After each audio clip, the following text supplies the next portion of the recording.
Good afternoon or good evening, my dear friends and colleagues. How has life been treating you? How have you been doing these middle of spring days? Actually, I am eager to tell you that we are right now in the middle of our course.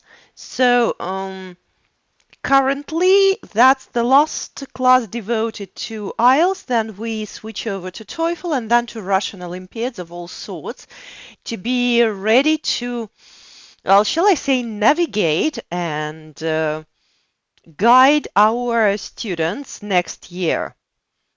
Rush, rush, rush. Okay, so it's rush hour 24/7, you mean? Lily, yeah, that's a very familiar sight.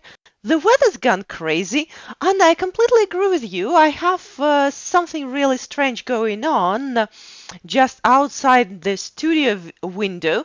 I'm doing fine, thank you. How are you doing? I have some new plans and probably I will share them with you on my pages. However, I'm not that sure about that.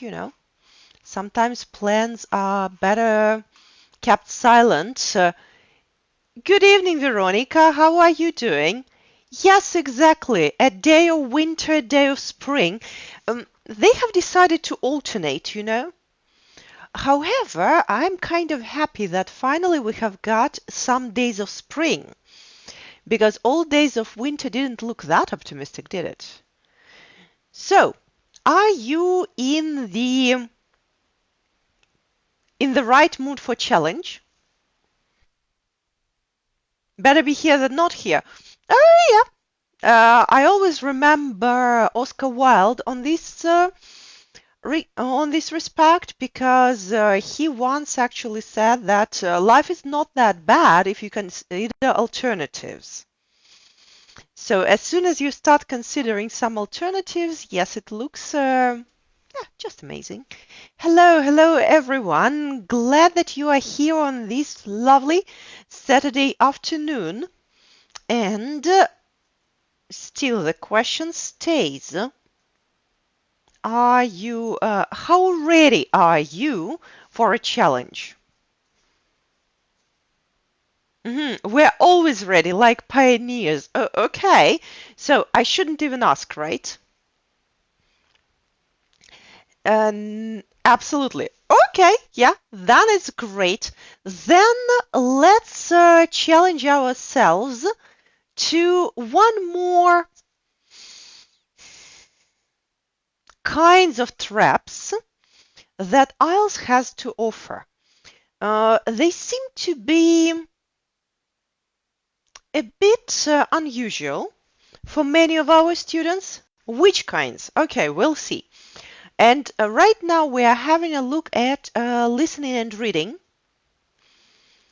And with listening, they are one sort of trap, with reading, closer to writing ones.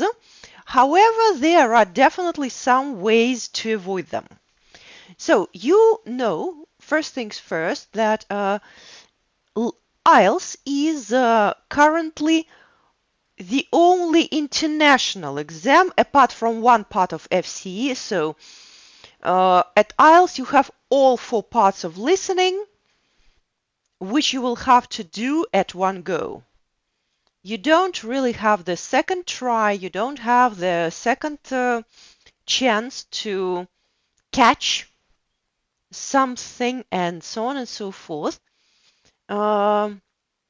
which at the same time means that very often it's not so much about difficult vocabulary. Because with the first certificate, with Cambridge exam, even with TOEFL, you need lots of attempts. You need 2 attempts to be able to paraphrase or then later catch the shade of meaning which was meant, catch attitude or something else. With IELTS, they are traps and problems of a bit of a different kind.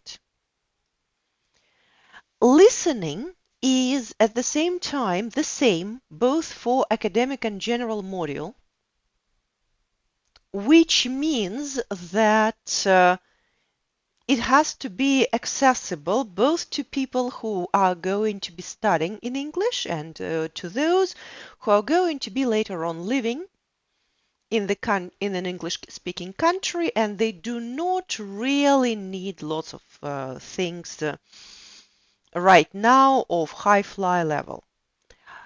That is why the first part is usually some sort of interview, inquiring about something, information office, things like that. Well, my dear colleagues, having a look at this table with 10 questions, which questions you can predict can be kind of problematic for students to get at the first attempt? So we're predicting the problems right now, and definitely if you are working with your students, you will ask your students to go through the questions, predict the answers, at least be able to really give their own variant of the missing information. So what exactly they are going to be listening to, or listening for in this case.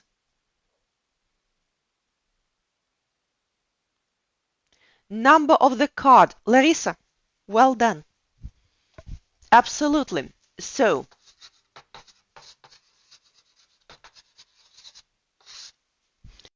one of the first problems with Ielts, though it seems to be, well, shall I say lower levels, earlier levels of learning English, they're numbers. They do not repeat them. They pronounce them very fast. And pretty soon, even advanced students, they haven't had so much of practice writing numbers by ear, which makes them at a bit of a disadvantage here. Okay, what else can you see here? Names may be easier because if there is some sort of an elaborate spelling, they're going to spell it for you, spell it out. However, you are right here again. The thing is that if your student is already something like intermediate, upper intermediate, the chances are that those simple things were in their English background somewhere at the very beginning. So it has to be practiced once again. And names, because they're not just names of people, they're also names of streets, places in London, in Britain, all over. And if, for example, they are mentioning Edinburgh, Manchester, Brighton, or Devonshire, Oxfordshire, they're not going to spell it. The student has to know how to get around that. Absolutely, that's true. Well, we're going to listen to that, and what I would like you to do right now, for each of the points, can you come up with an idea why it is difficult? Where is the catch here? And yes, it is one of the easiest tasks. However, where is the catch? Okay, so if you are ready, please press the arrow. At the beginning, you will hear a very nice gentleman, as far as I remember, speaking. Or is it gentleman for the second test? Well, let's see. And he's going to explain what you really have to do. The problem with Ielts is, by the way, and that is an interesting thing. because with any other exam, we have very standardized tasks. To the extent that if you are preparing your students for Cambridge exams or Russian national exams, you may even be absolutely free to tell them not to read the task. Because after you have read the task with them during practices, it's not going to change. With Ielts, it's not the case. It may be pretty different, worded differently, asking for different things. For example, here you have write one word and or a number. Sometimes it can be write one word or a number. Write no more than two words or a number.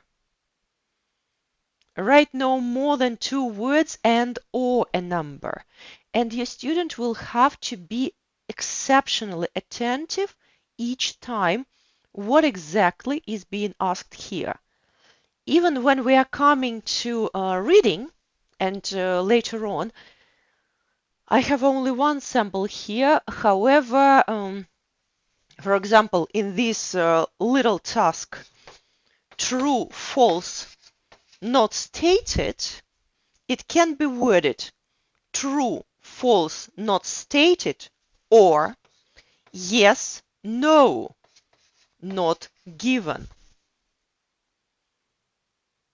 And if your student answers everything correctly, however, fails to put the right word, the right letter in the answer sheet, that's marked as incorrect. So that's why at IELTS, knowing each time what exactly you have to do, how many words you are allowed to put there, which marking, true or yes, you will have to put in the answer sheet is essential. So that's one more problem here. So we're listening and looking for potential catches and traps. So why is it difficult? Ready, steady, let's go. Yeah, gentlemen.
Mhm.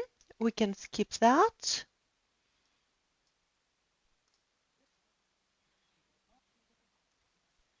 So 2 minutes, 5 seconds.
Okay.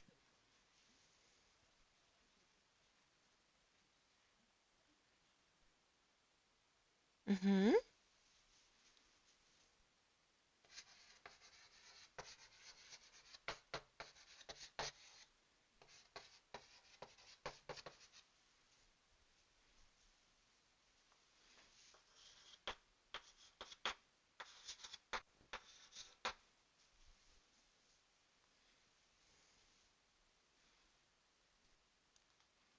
Okay.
Uh-huh.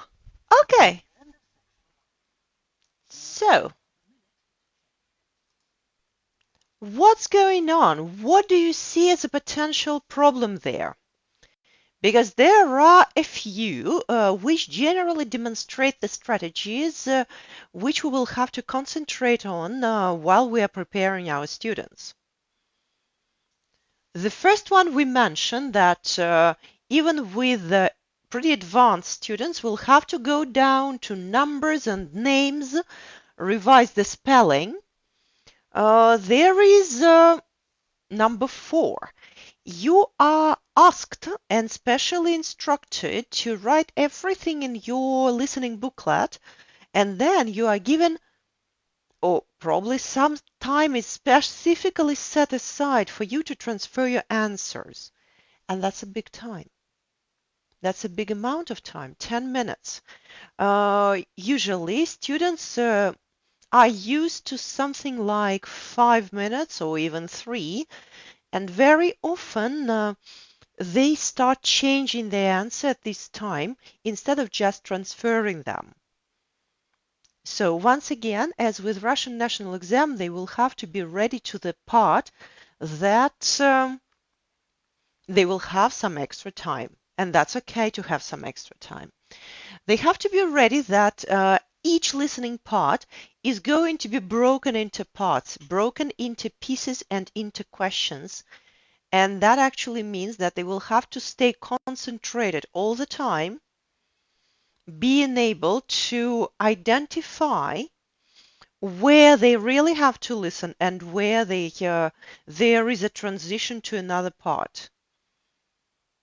So, and now we are going on. So, with question number 1 and 2, what was the problem? What was so specific about that? Why there may be why our students may find themselves in trouble here?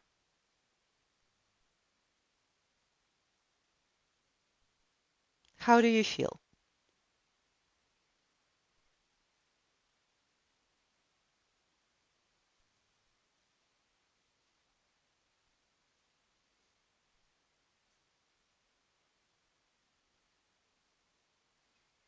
Okay. Irina, yes, I agree with you that actually with address, with the postcode, with what exactly the date and time are, okay, how to write it down. Exactly. So format of answer, especially for example with addresses. Students, even if they have heard the number of the house, may be wondering where to include it, in 8 or in 9. And after they have heard the postcode, where shall they write that? Before the name of the street, because you have here one word and a number, right? Or after, and it has to go after. Okay, and then goes order of information and how exactly to write it down. But what else happened with Saturday? With Saturday, the time of performance and the date. How many times did they say that? Because if we are taking into account Russian exams, frankly speaking, the information there is mentioned twice in most cases, or you will have several keywords that will give you the answer. So it's kind of like general comprehension. Here, straight away, you take a plunge at the deep end. Yes, they mention it only once before you are even ready for the question. You see, like in number 10 it was, he started talking about headphones and actually mentioned the word which you need 3 sentences before she said that there is a service and she's going to book them for this person who is hard for hearing.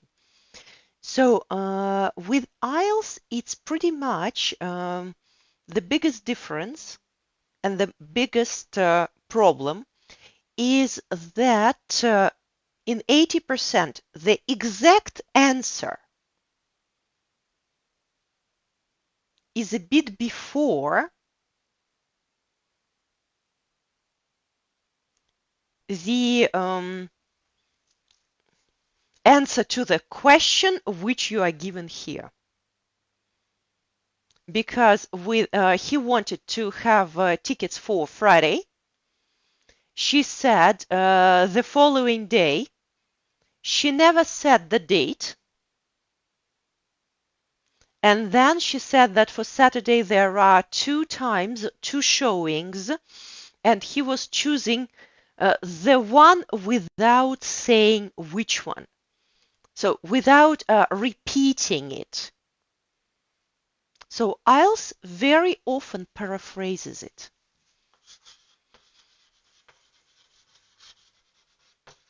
Paraphrases or references.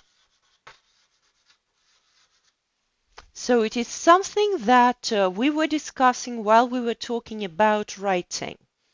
So internal links. I want to buy tickets for Friday. Oh, it's fully booked. However, there are some available for the next day. Okay, yes, I can do that. And then just it goes as in real life. What else seems to be the problem? How do you feel? What can be the problem with number 3? Because there was a problem as well.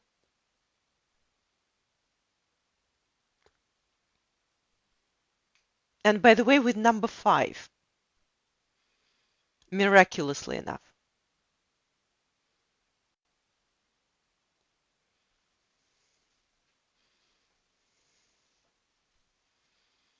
Because with number 4, you are absolutely right. How to write it down that they have got seats from 21 to 24.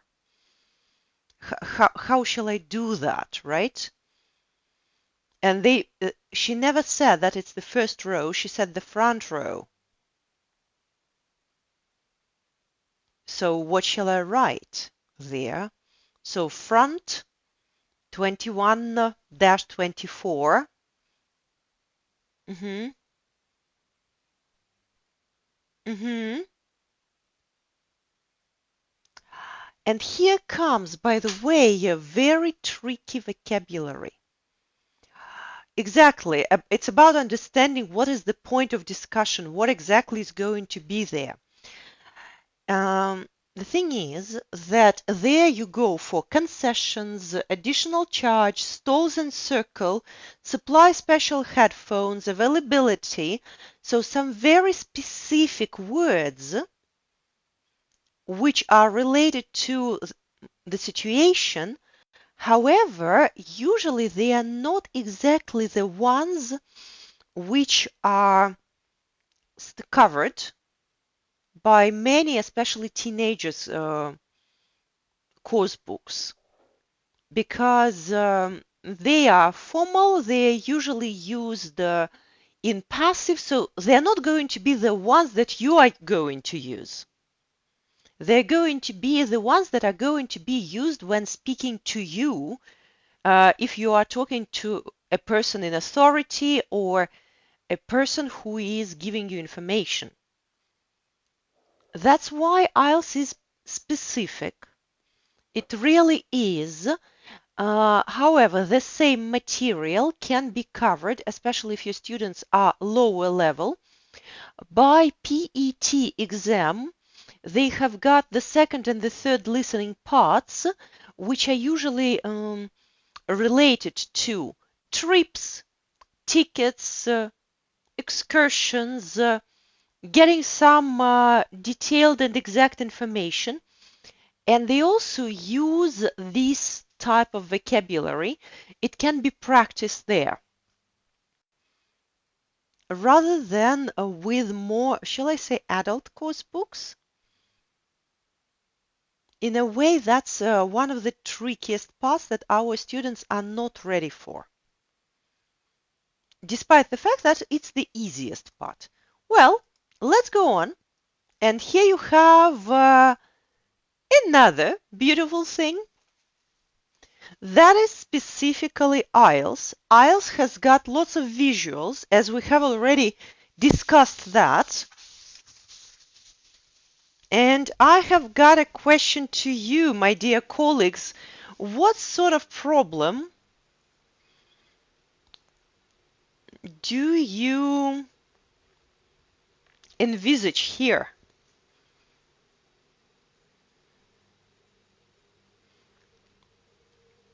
What can that be?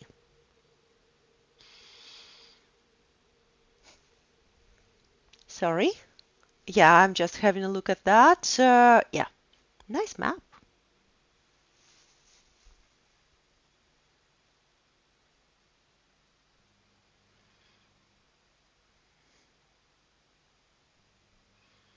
When you look at this map,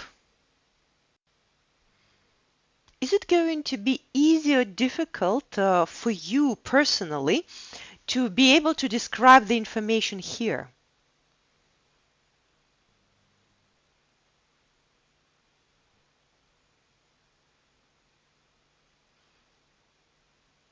Distracting? Oh, hard. Yes, hard. Why? We don't have many tasks of that time in our textbooks. Difficult. Absolutely. Tricky. I'm an audio person. Okay. So the thing is, yeah, the thing is that especially right now, when we have got navigators, when we have got video guides and things like that, we seem to have lost a skill of describing the positions of objects around us. And our students really don't have this skill, even less than we do. They simply, uh, yes, you're absolutely right, Lilia, they get distracted and they get lost. Um, well, frankly speaking, not so many people can help you to navigate with the use of a map because, well, you may try. You may try asking a couple of your friends to explain you how to get to their house from, for example, your place of work. Despite the fact that it may be an everyday familiar way, believe me, the chances of great description are very low.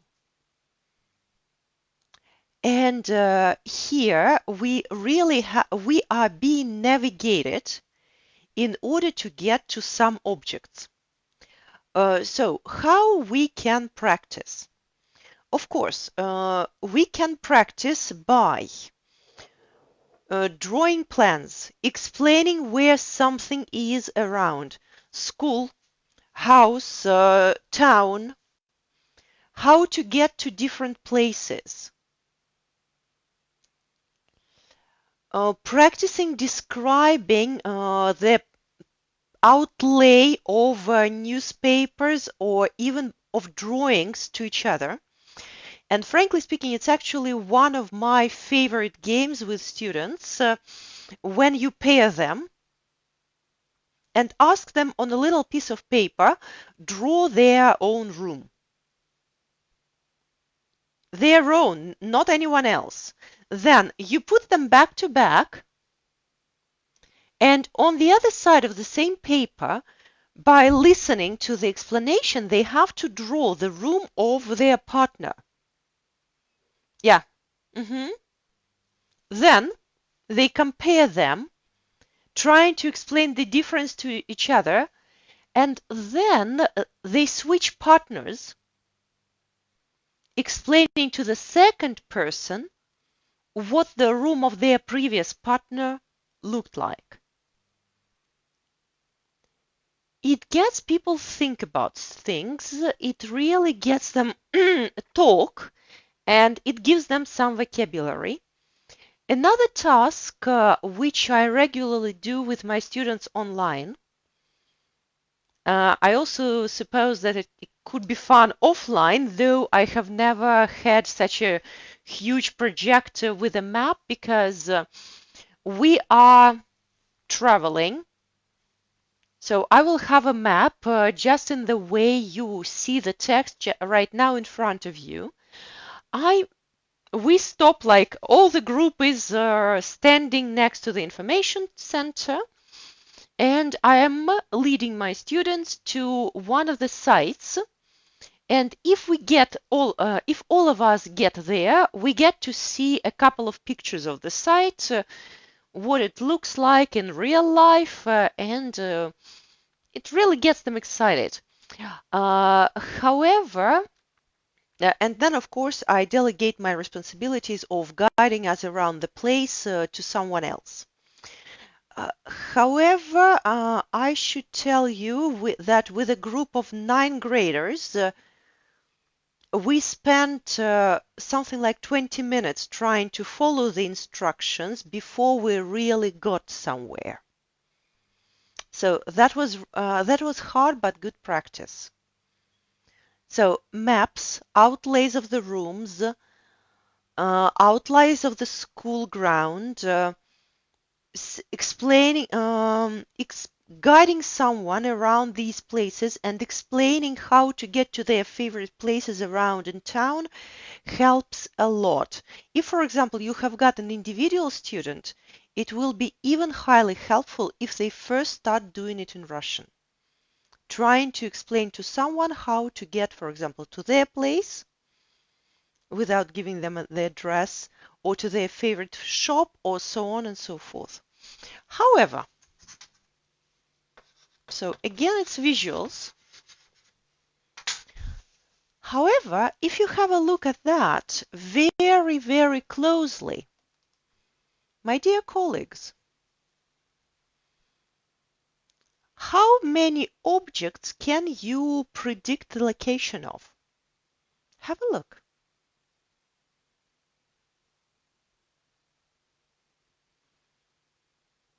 So we have got main gate, and then we have got two more entrances, which is going to be 14 and 15. So, frankly speaking, I kind of can bet on number 14 being band entrance, though I'm not absolutely sure, and 15 being, for example, exhibitor's entrance.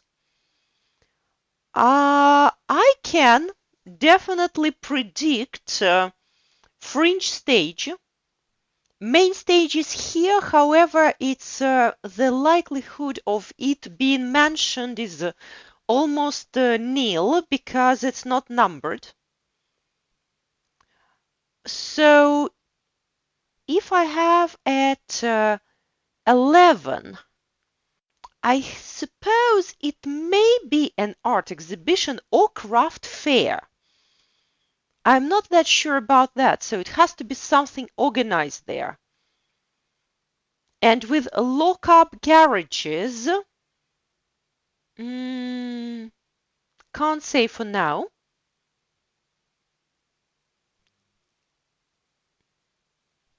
Mm-hmm. Yeah, looks very much like 17. Exactly. So the point is that at Ielts, you have all the chances, or if you look at that logically, of sorting out information even before you started listening. And it's always the case. This is the skill which we have to practice with our students. So look at the task and try to apply your background knowledge.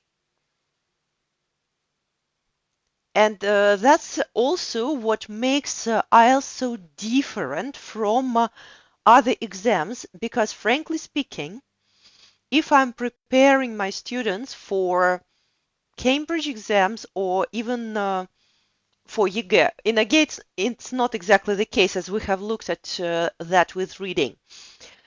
Vice versa, they forbid to apply, to drag in your background knowledge and your logic. In many cases, you will just have to get to put in your answers what you get in listening. No, there are not going to be some extra contradictions. However, you listen and only that is included in the task. With IELTS, more often than not, in fact, first you can apply your logic and then listen and check whether you were right or not. So that is a kind of funny one. So I suppose I will leave it to you to listen a bit later, maybe during the break, because right now we are just discussing the problems. And there is one more sort of listening to demonstrate my point, that you can actually sort it out even before you started listening to that. Have a look. That is already the third part.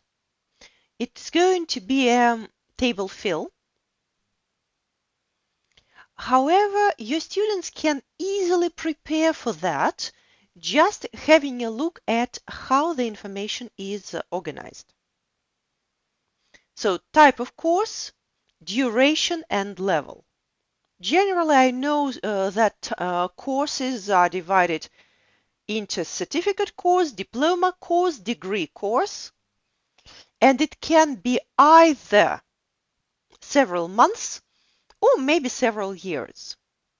What else is given here, and what else is IELTS, shall I say, very particular about? With such cases as, for example, 6 difficult writing, like 6 months or 6 months, course, they give you an example, just in case. Because you remember that they are testing not only those who really know a lot.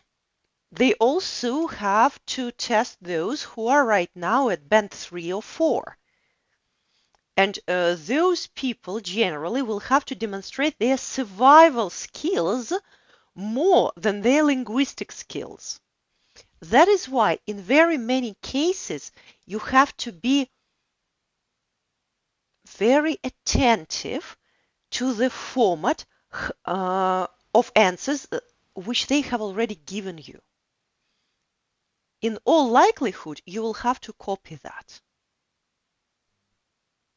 if you want to avoid making mistakes. So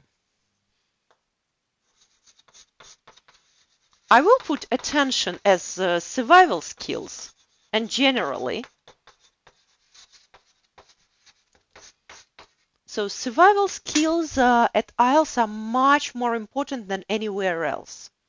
Just being able to find your ground in, by the way, predictable environment, frankly speaking. And then entry requirements can be either some sort of qualification, degree, education, training, maybe employment or age. And once again, if they have written none, in all probability, you will be given a chance to copy that. However, let's have a look at the second part of this listening, which is questions from 36 to 40. And I actually have got a question to you, my dear colleagues. Do you really have to listen to anything to do this task? Job and main role. So there is a physical fitness instructor, sports administrator, sports psychologist, physical education teacher, recreation officer.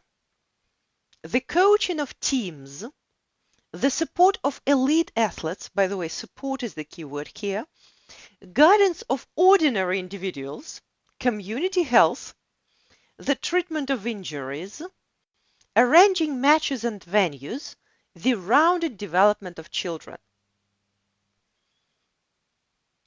How many of them can you do like 100% proof sure without even listening to that?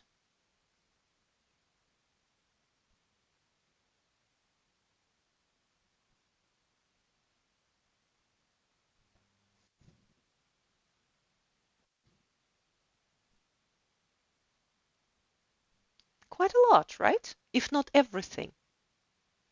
All of them, absolutely. You may be doubting recreation officer. However, by the way of elimination, in fact, you can more or less cope with that, and you will have 50-50 chance, one of which is not suitable. So it's actually 100% chance. Another problem is that while you are going to listen to that, it is never worded in the same way. So with Ielts, the ideal thing with such tasks is, first of all, do it as you think is going to be appropriate. Just finish it, complete it by logic, and then with your students try to paraphrase, try to give an explanation why you have chosen that. Paraphrasing, because if you have children, in all probability you will have young people. Arranging matches and venues, arranging sporting events, and booking places for them. So just direct synonyms. However, it's going to be this way. So you may listen and check this task. It's a lovely one.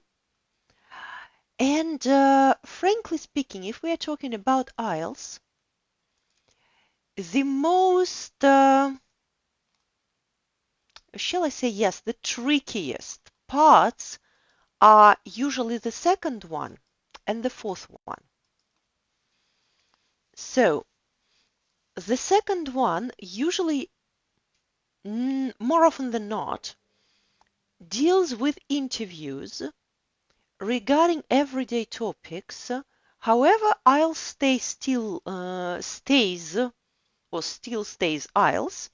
There is going to be concentration on numbers, sometimes names, and names, not only people's names, also some geographical names and some area names, some famous sites, famous people.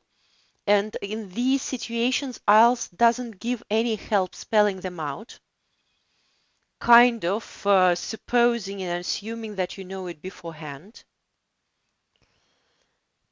And then mm, there are there are also kind of a couple of tricky strategies which are more applicable to IELTS listening than to any other exam.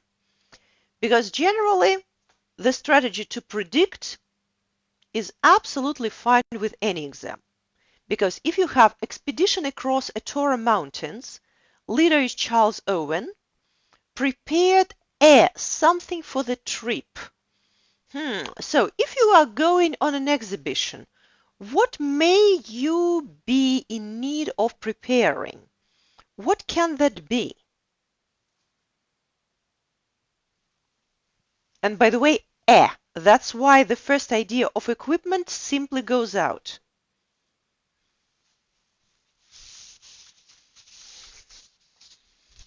So grammar is included into IELTS testing. Okay. So it's an expedition across a Torah mountain. So generally our ideas fall into two categories. Either some sort of equipment or some sort of map, some sort of plan, right? Okay, yes. Total length of trip. What measurements can be here? What are they going to be talking about in all probability? Yes, exactly, Elena. So either equipment or some map guide, something like that. Total length of trips can be in days or in kilometers. Oh, by the way, not kilometers, maybe in miles. So either time-wise or distance-wise. And now I've got a question. How do you feel? Which length seems to be a bit more difficult to catch and to express, time or distance?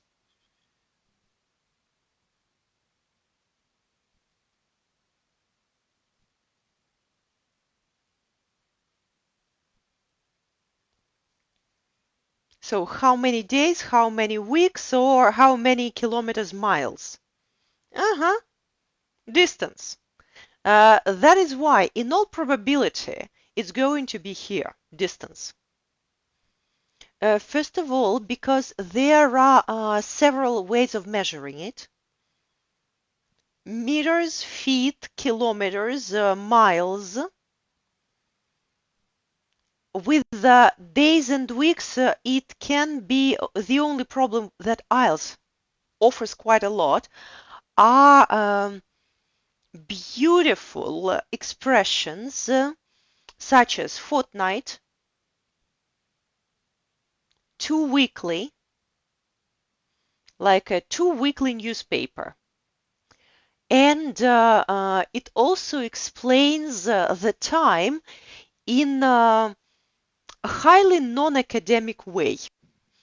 For example, a week next Friday. So, oh, by the way, let us practice. My dear colleagues, what is the date if I'm saying a week next Friday?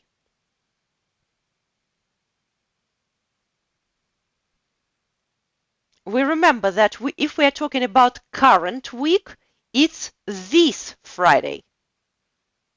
So next Friday is going to be the 22nd. And then I'm adding a week there and I'm getting 29th. Do you see the logic?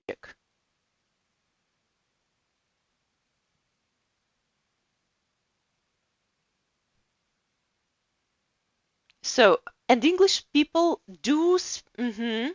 So, yeah, a week next Friday, we take next Friday and then add a week there. The same logic is, for example, a month last week. We take last week, count then 4 weeks, and frankly speaking, we get the period in 3 weeks. However, English people don't always say it in this way, and Ielts uses it. Where can this type of timing and distance can be found? Frankly speaking, the only course book where I came across it is Innovations. They practice that. Innovations, both pre-intermediate, intermediate, and upper intermediate, when they're talking about times, dates, and distances, they practice that. For example, in upper intermediate, there used to be in the old edition, there used to be a brilliant dialogue when a lady was talking that something happened around holiday time. And bearing in mind that she is English, holiday time is actually December, Christmas holidays. Because everything else is not named this way. And students will have to bear in mind, and we, while we are preparing for Ielts, will have to bear in mind such realities. That's why when you are talking about Ielts, I would highly recommend having a look at places, numbers, different sorts of measurements, and how they can be expressed in colloquial English, taking for that upper intermediate advanced speaking courses. Innovations and outcomes may be of help here. They apply such things. So we're going on. Then number 14 and number 15 are again about traditional things. By the way, climbed high, number 13, sorry, I skipped this one. Climbed highest peak in, and looking at preposition in, my expectations would be someplace. If I'm talking about highest peaks, because if it is mountain range, then it's of. So highest peak of some mountain range. Here climbed highest peak in some big area, so that has to be something big. In, let's say, in Asia or in South America or something like that. With number 14, easy, because if we are having a look at what took the group by surprise, and that is another point that Ielts uses quite a lot in listening, not in reading. In listening, a lot in task 2 and task in part 2 and part 4. In number 3, rarely. It's usually a bit more academic and informational. They use emotions, surprise, happy, sad, disappointed in questions. Of course, in listening, you will have people giving synonyms to that. So, taken by surprise, maybe taken aback, it came as a shock, it came as a surprise, astonished, and so on and so forth, or at least we haven't expected it. So, usual strategy, if you are talking about emotions, students will have to have a range of them. Since IELTS is actually ranging from almost pre-intermediate to higher advanced levels, it may use idioms. Struck by? Absolutely, yes. IELTS may well use idioms here and phrasal verbs, and more often than not, it does it, especially for emotions. For emotions, for making changing decisions, yeah, generally for reactions of all sorts. So that also means that students have to be familiar with that, and either a colloquial course or a course in colloquial English may help them, or just grouping these words together, putting these words and all associations together. And also, number 15 is very typical IELTS question in listening. Part 2, part 4. How did Charles feel about having to change routes? The thing is, you have here both positive and negative things. Like he reluctantly accepted it. You have to understand that it's more of a negative reaction. However, it's negative turned into resignation. Finally, he resigned to it. He was irritated by the diversion, and once again, you will have, as you see here, lots of emotions. Uh, you have to give your students wide emotional vocabulary. Reluctantly, unwillingly, I hesitated. I paused before. Although disappointed I was, I had no choice but. There were no options but if he accepted that, and with irritated, annoyed, at least annoyed. So angry, well, angry would be too much of a thing. However, you can also say that he can be in bad mood, because if you remember, bad mood is not exactly sad or disappointed. In English, it's actually being in an irritable state, kind of на взводе. That's more like that. You can also hear here that it rubbed my back up. So all sorts of emotional responses, and both idiomatic and phrasal verb ones will go here.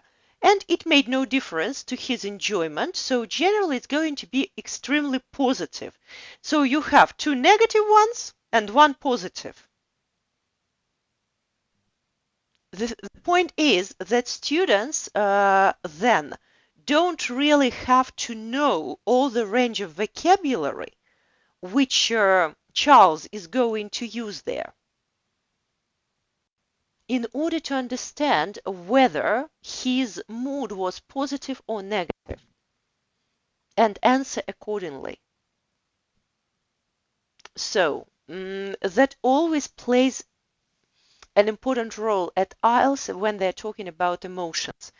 Interestingly enough, if you remember Cambridge exams, that was a typical question for reading.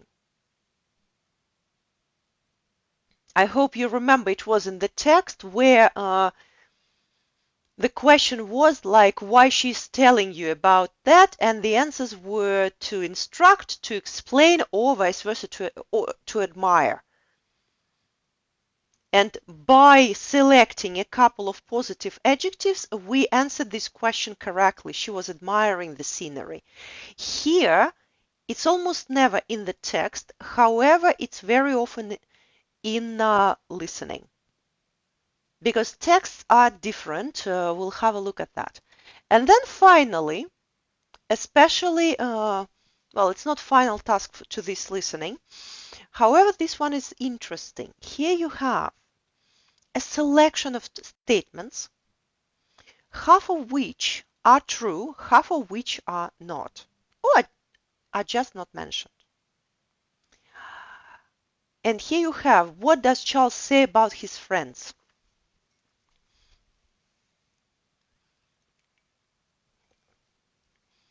More often than not, such tasks follow the structure of true, false, not stated. And mhm. The whole listening is about 40 minutes. So generally 40 minutes, well, it is 30 minutes plus 10 minutes for transferring your answers. It's not that long. 4 parts, yeah. So you kind of like have to concentrate for the whole big lesson. And if you remember the profiles of our students, for some of them it might be difficult. However, Ielts, by the way, takes it into account by breaking it into parts and alternating between giving them time and to read, giving them time to check. So kind of trying to cater for that, breaking the routine. However, for other students, it's going to be a nightmare because when they get turned on, they have to carry through. Yes, it is much more intense than Russian national exam. Absolutely. So, well, with questions 16 to 18, what students really have to do here, which is kind of easy, find the keywords, underline them, and predict the catch. Like, he met them at one stage on the trip. In all probability, the catch is going to be around the word one, because either you meet them all at once, or your meetings are broken into the period of time, and then one becomes crucial. They kept all their meeting arrangements. In all probability, again, all. So it can be bigger part of them, it can be most of them, or it can be just a couple of them. So just a few. One of them helped arrange the transport. And here it's actually a tricky thing because you automatically, or students by this time automatically stop thinking about the question.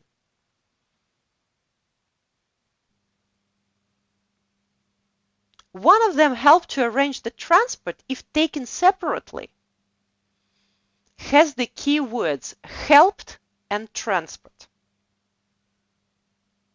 However, if I look back at the question, what does Charles say about his friends?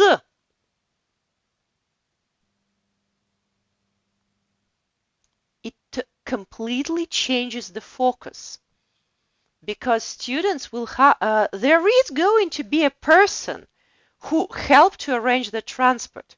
However, the question will be, was he Charles's friend or not? So once again, we are talking about referencing, and we are talking about necessity to kind of look forward a bit, like it was with the first listening task. They start saying something, and you already keep it in your mind, keep it in your memory. in order to predict where you may use and need this information. It's different with most, it's different from most exams in this respect. Then one of them owned the hotel they stayed in. Once again, it's going to be friends and owned maybe. Some of them traveled with him. Again, friends. And only one group lasted for 96 days. So only one is the correct keyword here. So as you can predict and as you can see, we also have got questions 19 and 20. And what does Charles say about the donkeys?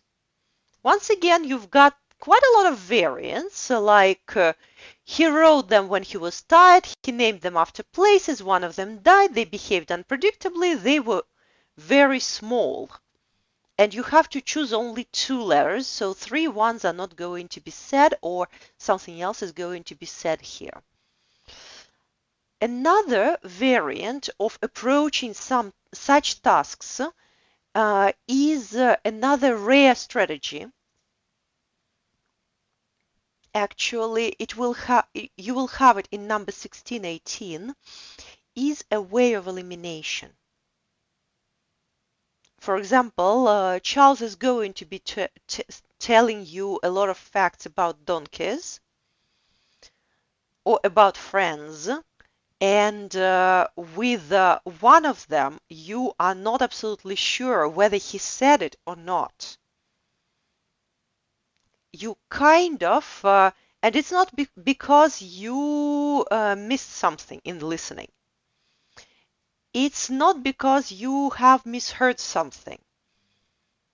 It's actually, it may have been worded in a very tricky way, or it was much before the rest of the information, and there is no connection to that. However, you have already found out 3 facts which are definitely not. And then you just circle 2 facts which are yes. By the way of elimination, simply like that. Ielts accepts such survival strategy. It is really a survival skill. And that is why if you are preparing your students for Ielts, one of the best practices that you can give them is listening to something that was not said. Or let's say that let's tell them that you are going to listen to a little episode devoted to modern music. What do you expect to hear? We collect all the ideas, we put them on the board, so here they are, and now we are listening to the part and we are listening to what is not mentioned. And that's a hard thing. That's that really is hard. However, it helps. It helps a lot to structure their essays because more often than not, they are going to get astray or get carried away with their idea and will not connect the idea with the topic. And pretty much that's the skill, trying to understand what should be included and what was not included and what shouldn't be included in that. Getaway is good on that. Inside Out was good on that as well. So not find what was there, find what wasn't. So, my dear colleagues, I suggest we take a little break because I really want you to do this expedition across the Taura Mountains by yourself. You'll enjoy it. It's a very nice interview, great person with great enthusiasm. And after the break, once again, my question will be, have you noticed any more catches which I haven't warned you about? So, were there any additional difficulties in doing this task? So, let's take us 12 minutes. And at 5:25 Moscow time, I'm back to you. We'll discuss this listening task. We'll have a look at one more and switch over to reading, which is a totally different story. So, see you in 12 minutes. Enjoy listening.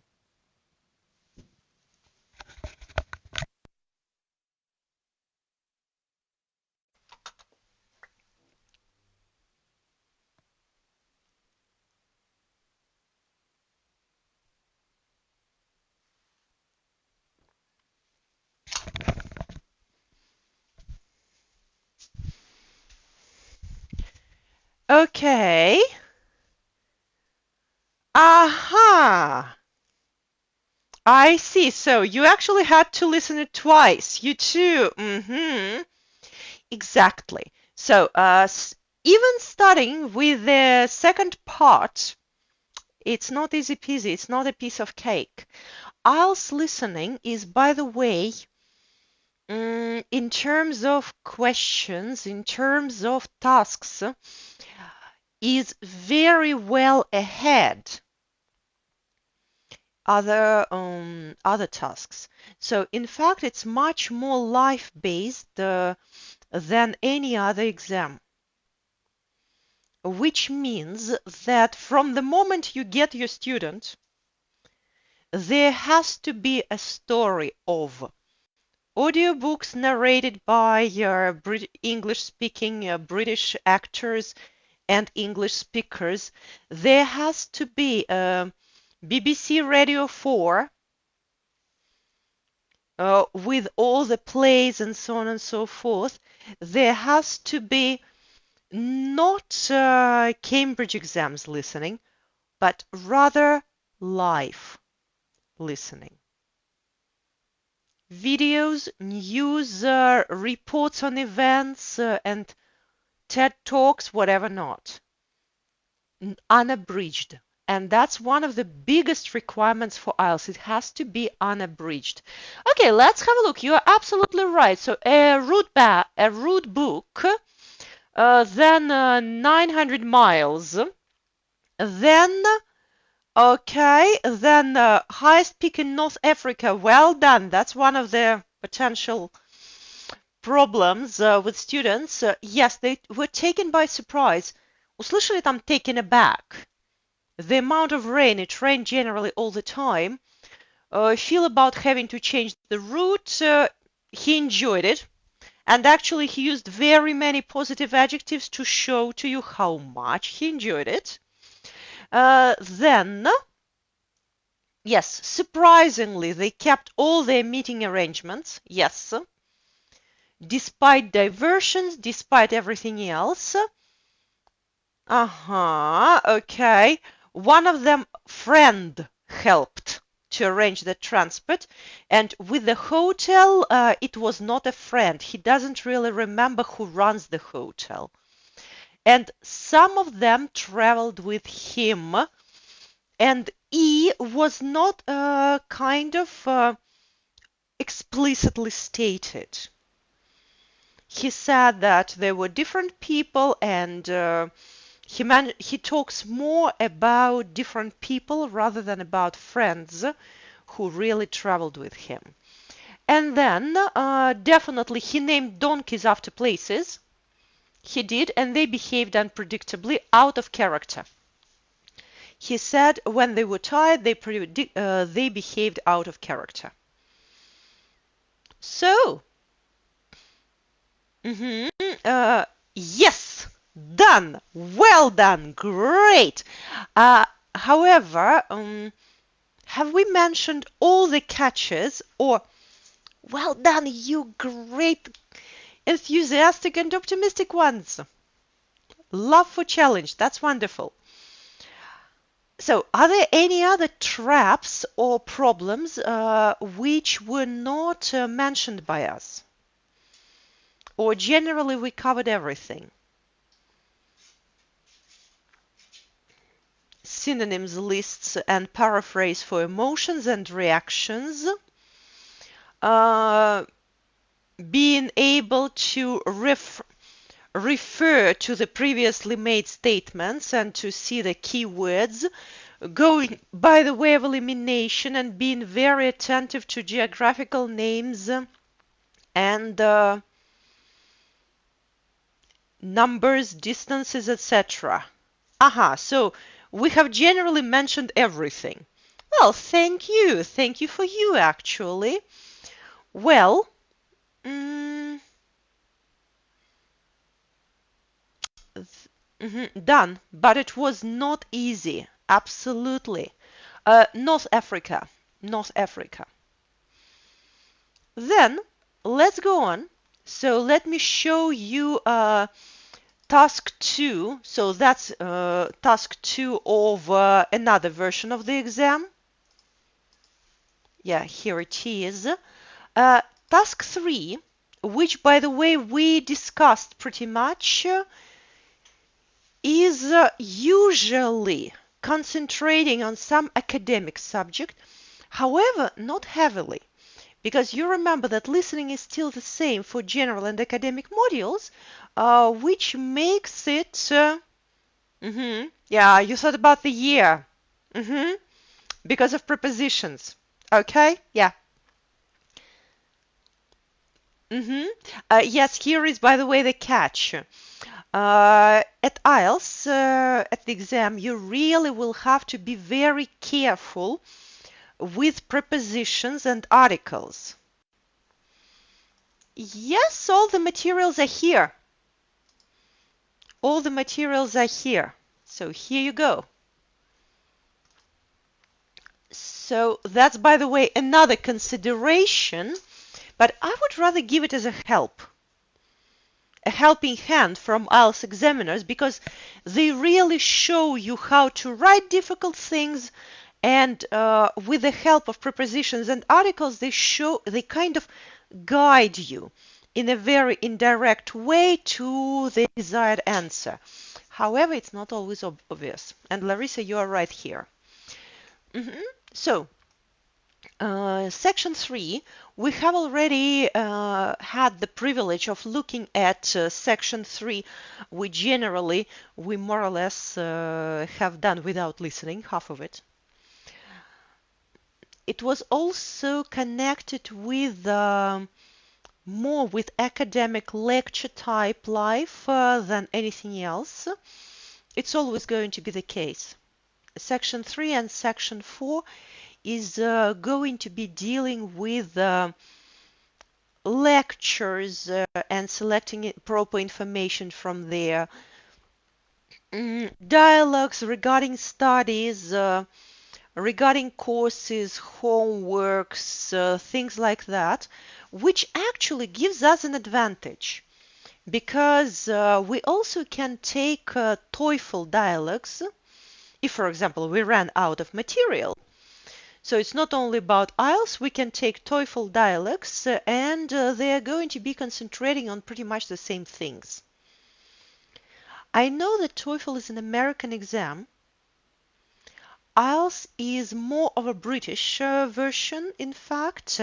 However, TOEFL doesn't rely very heavily right now. 10 years it was relying more so on American vocabulary, American way of going with structures. Ielts, suppose so, Australian as well. However, they were not the first who set it up. Though I really have to have a look here. And if you have a look at Ielts, it relies on being British in a way of places. Places and names, almost commonly mentioned. However, with TOEFL it's not the case, and generally it's listening can be more or less universally used with good vocabulary and good colloquial phrases. So let's have a look. Here we have 3 factors does Marcus tutor advise him to consider when selecting a course. Of course, it would be beautiful if initially there is a chance for discussion these factors for students in general, discussing them in different words, discussing them with given arguments and reasons. Then absolutely the same strategy. With multiple choice, the strategy of exams does not change. Why does Marco's tutor advise him to avoid the team management course? It will repeat work. It is intended for students at a lower level, and it may take too much time to do well. In fact, 3 different focuses and A and B can be a mix-up in a way. However, in A, it says that Marco has already done it, has already done something. And in B, it says that other students at a lower level are doing that, not including Marco in the scheme. Generally, what Arthur is focusing in on, wrong preposition while I was thinking my sentence further. Here is application of logic. And there are 2 important parts, like часть целая, the part and the whole, and compare and contrast. So there is a similarity or there is a slight difference. Most of the questions are going to be based around those logic strategies. I mean multiple choice ones. So why does Marco want to do a dissertation? It will help. He would like to do a detailed study without a career, and he has already done some work for it. So generally, once again, you have 1 which was already in the past, and 2 which are more about the future. However, 1 is about preferences, the second one is about future and arguments and reasons. So with the students, it would be nice to separate the answers and the wordings. By the way, it is something that comes in handy, and I personally, I'm sorry for saying so, I'm not a great fan of Russian national exams. However, I absolutely love part 2 of listening at basic exam because it does pretty much the same. It separates functional language. It helps, and one of the strategies to deal with it is actually to predict what kind of language, what kind of arguments and functions are going to be used there. For example, he has already done some work for it. It's going to be either past or present perfect. And he's going to tell rather than describe, explain, or predict or dream and things like that.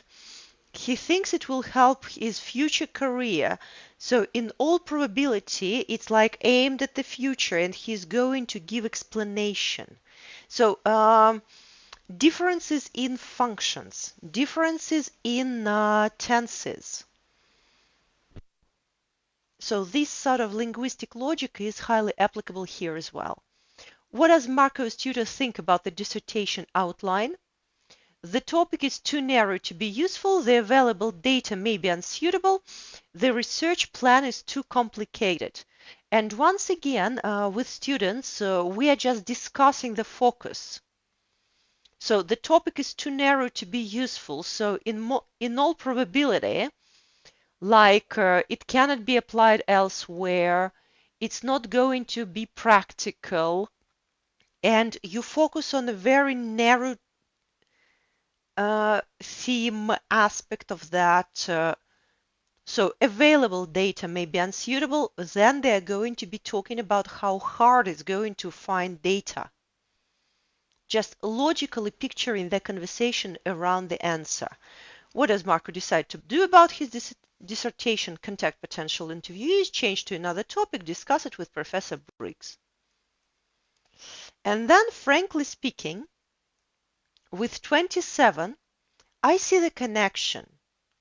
If the topic is too narrow to be useful, or the available data may be unsuitable, then in all probability he's going to change to another topic.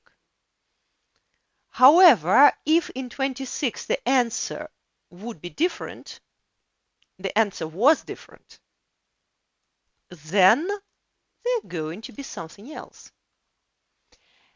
And here we come to one of, frankly speaking, easiest IELTS listening tasks. However, it proves to be kind of difficult for our students. Completion of sentences. If you remember, we had pretty much the same task at first certificate exam and advanced exam. They can be taken for extra practice on this strategy, on this task. And by the way, it's going to be easier to start practicing this particular task with the other listenings, which concentrate completely on one format.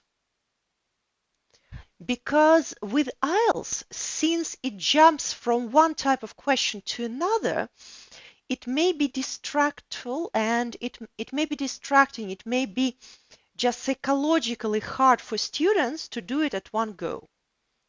However, when I'm saying that it is one of the easiest, I really mean it.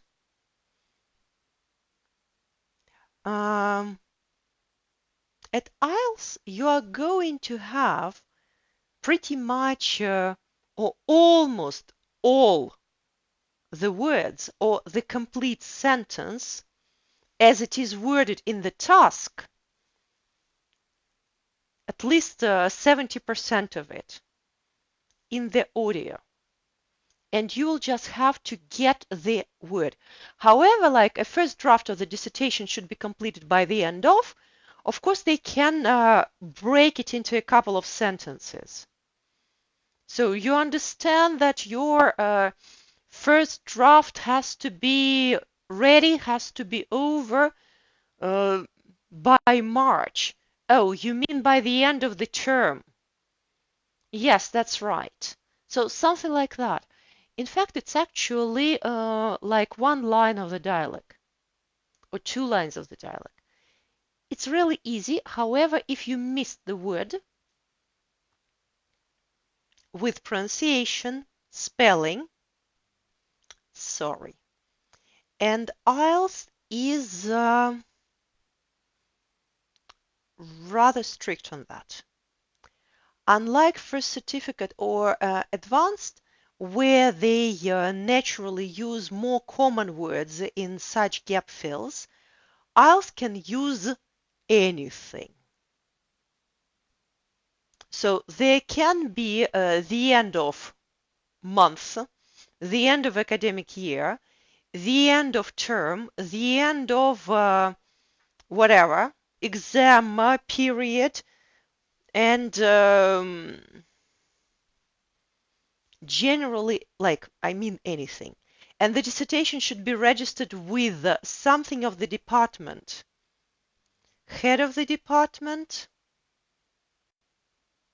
head teacher, principal, whatever not.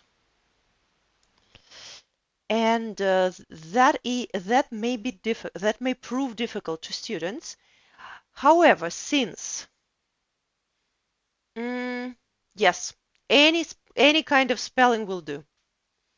whatever, as long as you write it correctly in any version. Uh, the only kind of spelling which is not accepted is internet smiley one. Everything else is fine. So, and markers should get a copy of the statistics software from and there can be either IT department or there can be, by the way, a name even of university or college. And that makes life difficult. However, what we have to consider, since these listening 3 almost always deals with academic areas, the topic of education, I mean everything about education, types of institutions, departments of institutions, staff in the institutions, qualifications, possible names for the courses, types of payments, types of deadlines, types of tasks, assignments, mm, all types of degrees, and so on and so forth have to be covered. So it would be great, again, with students. By the way, TOEFL may help here as well. TOEFL reading may help here, because as soon as they are discussing students' life, university life, process of application, they do cover that. Also, sites of universities and colleges, which give all the information about available services, available programs, the steps of applications, what is expected, what to expect out of students' life. It's also something to look at when we are preparing our students for IELTS listening. So it's kind of extensive coverage of education, of topic of education, especially connected with college and university life and all the procedures there.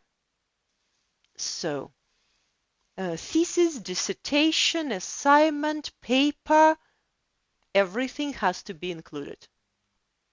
And also you will have such words as completed, registered, submitted, edited, checked, double-checked, drafted. So everything that you can possibly do with any sort of writing materials, all verbs are needed here and they come in handy. As for part 4, more often than not, it deals with the extract of lecture. So, in fact, it more or less practices, well, in many ways, it can have, I'm just showing you different types of listening tasks which your student can come across at IELTS. And you are absolutely right, stating that it's much more intense than Russian national exam. First of all, because of the diversity of these tasks. So it goes generally from completing the name, completion of tables, to true, false, not given, and even labeling maps and diagrams. Anything can come up. And the student has to switch over very quickly. So it's easier if you start with well, just experience shows that it's easier if you start with pretty much the same types of tasks when the listening focuses and takes into account one format, and then try diversifying your students' skills, finally coming to the whole selection of them. There are 2 books which do that, and IELTS has got very many preparation materials available. Most of them are well structured, and most of them are, at the same time, most of them are aiming at students with a desirable score of 6.57, because that's generally admission score to many universities. I personally like Longman, Focus on Ielts. I really like Master Ielts, and two series, Collins series on skills, like writing skills for IELTS, speaking and listening for IELTS, reading for IELTS, and the second series, improve your writing skills, improve your listening and speaking skills. This one, if I'm not mistaken, was Macmillan. So not one book as such, but a series of 4 books focusing on different skills, which are united. That's difficult for me with a color. However, okay, I will get it. I will get it for everyone then. hmm Yeah, just master. They have a series of master books of different exams for different exams. So, okay, I was about series of skill-based books. Both Collins and Macmillan, they have taken the same topics and they are covering them from different sides, building up to a complete picture. Both of them are good. At the same time, we need, preparing for IELTS, we always need additional academic vocabulary builder. The book which I showed you a couple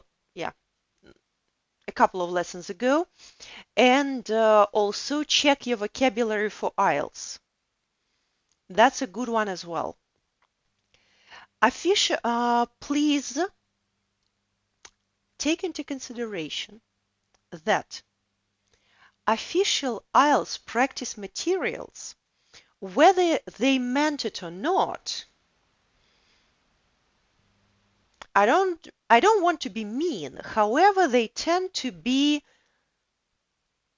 a bit easier than IELTS past papers. So if they're great, they're actually good and highly useful for beginning, like for mock exam, for initial assessment and things like that. However, if you decide to make use of some past exams and practice exams for IELTS, please consider taking past papers. They are really the best practice. They can be grouped by topics or by formats by yourself, and they are going to be the right level.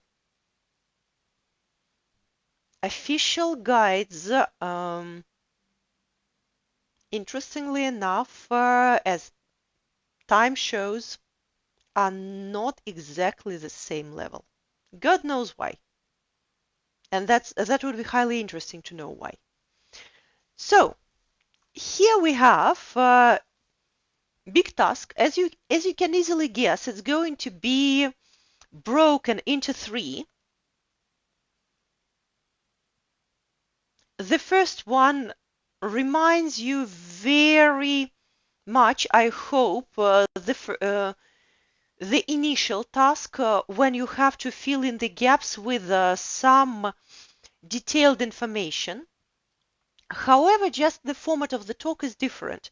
If in the first one it would have been a real-time situation, real-life situation, in the fourth part it's always going to be an academic situation. Lecture on some subject. And then the second part reminds me greatly of flow charts and process diagrams which we were discussing the previous class. The most important thing here, and the thing that is going to help your students, is actually listening to connection words. First at the first stage, then at the next stage, followed by, subsequently, alternatively. So those all those discourse markers are going to be highly helpful because they will switch attention of the student from one gap to another one. It's not difficult in terms of the fact that the sentence is going to be very close to the text. However, it's difficult in terms of catching the word. Like you may not be absolutely sure how to spell it.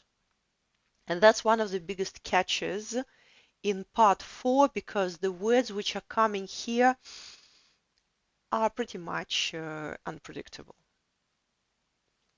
They still have to be connected with some specifics of the lecture. However, well, that is something that we can train our students on, and TOEFL, integrated listening and writing, listening as such, is going to be highly helpful. As well as Reading Explorers 4. I guess I have already mentioned this book. That's a really good one in terms of practicing for Russian national exam reading, because it also has such vocabulary, numbers, strange names, whatever not. So that's exactly what is needed here, what's required here. And also, one of the newest course books series, Life, it was made together with, again, in collaboration with National Geographic. That is why it has got beautiful subject-based, environment-based, and scientific-based research vocabulary there as well in many videos. Feel free to find it and make good use of it. There is also Oxford Readers Oxford Readers Discover. They've got a series which is generally aimed at younger students. However, as they are building up at level 5 and 6, they are getting pretty much to exploration of topics with the right language and with the right structure. May be helpful and useful. They also have audio. They are accompanied by audio, and that means that students can actually listen to that and then follow the structure of the presentation of the material. So that is something that I would advise in this respect. And out of here, we are coming to reading. So first things first, that's one of favorite tasks of everybody. And frankly speaking, whether you have it or not, with Ielts, it might be a great idea to work with the text as if you actually have this task. Ielts is based on authentic texts. Not all of them are abridged. Most of them may stay the way they are. Usually they describe some research, some findings, story of something, or history of something, depending, biographies, by the way, depending on the area. And as they are English written texts, they follow their with academic purposes. They follow very strict structure. Generally, it means that it's possible to do such tasks only by reading the first sentences of the paragraphs. Like 90% of answers are going to be obvious just after reading the first sentences. The catch is in logic, часть целая, in most cases, and generally in focus again. So in structure and focus again. However, even if you do not have such particular task, I would strongly recommend students to read the first sentences of each paragraph and write out the summary. By the way, it is something that our students have great difficulty doing. And trying to understand, write in pencil what they believe the paragraph is going to be about. Is it going to be general information? Is it going to be details of the experiment? Is it going to be focusing on application? Is it a supporting paragraph giving more details regarding the previously mentioned research? So what exactly is the paragraph describing? And just in a couple of minutes, I will show you why we need it at Ielts as nowhere else. So let's have a look. We have list of headings. And my first question to my students would be, which of the headings can be mixed up? The appearance and location of different seaweeds, the nutritional value of seaweeds, how seaweeds reproduce and grow, how to make agar from seaweeds, the underuse of native seaweeds, seaweed species at risk of extinction, recipes for how to cook seaweeds, the range of seaweed products, why seaweeds don't sink or dry out. Which ones may be mixed up? How do you feel? I see several possibilities here.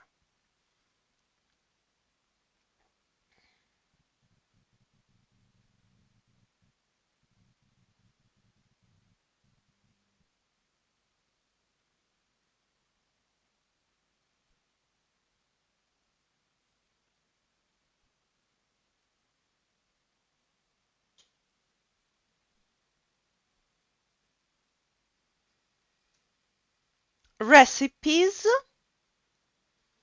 and the range of seaweed products.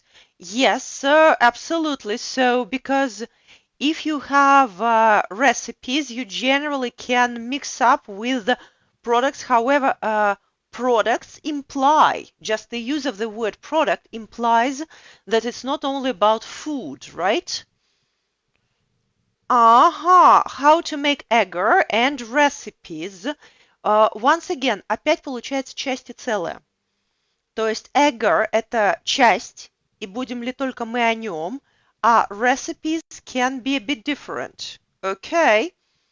How to make agar from seaweeds, recipes for how to cook seaweeds, and also the nutritional value together with recipes, because if you are talking about the nutritional value, you are going to be maybe mentioning some of the things which can be made out of them, why they are useful. So it's a bit of a boring topic to recipes. So something connected with yes, and range of products and nutritional value. Exactly. However, with products, the emphasis is that it's not only food. Something else has to be included there. So generally, we have got,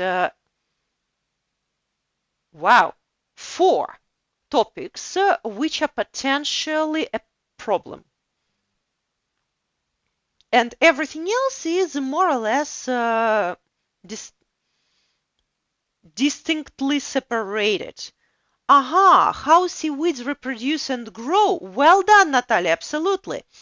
And why seaweeds don't sink and or dry out? Because generally they are going to be focusing on the processes. In the third one, the process is actually reproduction. And in the ninth one, there have to be some particularities. So something that they can do, something that happens with them that allows them to, well, be like that. Right, you are. Okay, let's have a look at the text then. So we have got that on 2 pages. And let's have a look. So the first paragraph starts like that. 1 and 6, the appearance and location and species at risk of extinction. To a certain extent, however, yeah, here focus is more distinct. Yeah. Okay, ladies and gentlemen, let's have a look. Seaweed is a particularly wholesome food which absorbs and concentrates traces of a wide variety of minerals necessary to our body's health. И своим боковым зрением дальше я там вижу aluminium, barium, calcium, chlorine, copper, iodine, and iron, to name but a few.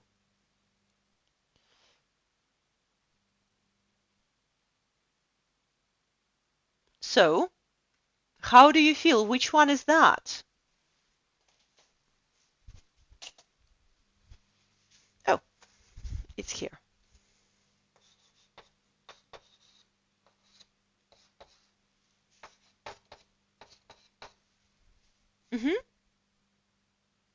Looks like a nutritional value, because we have here the idea of wholesome food, wide variety of minerals, and it's necessary to the body's health. Кстати, не знаю, заметили или нет, но абзацы как раз будут вот этими милыми штучками обозначаться.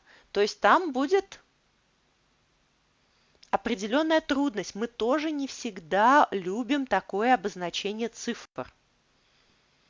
I hope you have seen it, and yes, that means that in the answer sheet, the students will have to include those types of answers, which is not convenient and sometimes can be quite misleading. Lots of students may not be prepared for that. Ielts is very much, I mean it very much, about, have you read the task?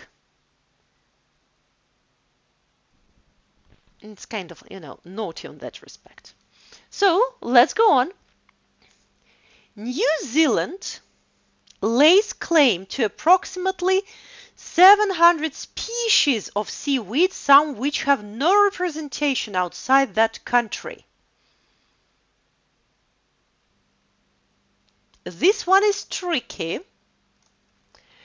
because if I have a look at the appearance and location of different seaweed, it doesn't go. I have location only one, like New Zealand, and I do not have any, I mean it, no idea about appearance of them. If I'm talking about, what else was mixing here? Seaweed species at risk of extinction, they kind of mention that sort of thing. However, no, it's a bit too far-fetched. Because if they are talking about unique fauna, that doesn't really mean that anywhere else it's its risk. It can be just unique to that location. So I haven't got an answer here.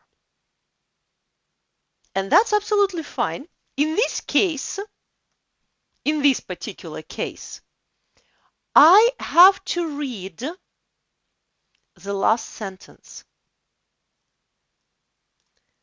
And here I see, actually just before last something, cosmetics, confectionery, and toothpaste. In fact, during World War II, New Zealand, Jagartina was sent to Australia to be used in toothpaste. Aha! So they produce something out of it. And I've got actually either number 4, it's about making something, how to make agar from seaweeds, or number 8, the range of seaweeds products. И вот после этого мне нужно действительно заглянуть в середину. I have to look at agar. The substance is called agar, which can be extracted from these species, gives them great commercial application in the production. It's not about how it is produced. It's only one of things that later on goes to many types of products. Cough mixtures, cosmetics, confectionery, and toothpastes. Absolutely. So the focus is different. And one more trick. If you see such a mix between two headlines, this one stays, the previous one goes out of the game. 99%, which makes the number of choices lower. And that is very good point at Ielts, because more often than not, the second one was included just as a distractor. It will not be used anywhere else again. You see the point? So, by choosing the right one, we are crossing out 2. Okay, then New Zealand. However, I said more often than not. New Zealand has many of the commercially profitable red seaweeds, several species of which are a source of agar. Agar comes again. However, I've got a question. So we have to check. We have to check whether it is telling us if we are about production of it. And I'm reading the last sentence. New Zealand used to import the Northern Hemisphere Irish moss from England and ready-made agar from Japan. And I have a number of names of species here. So what do you think? What is that about?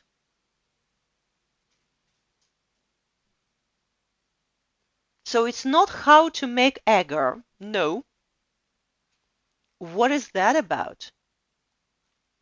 Here we have New Zealand has many of the commercially profitable red seaweeds, several species of which are a source of agar.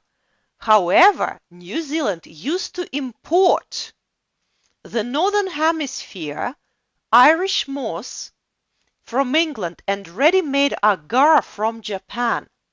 So the idea is they have got their own, however, they bought from other countries.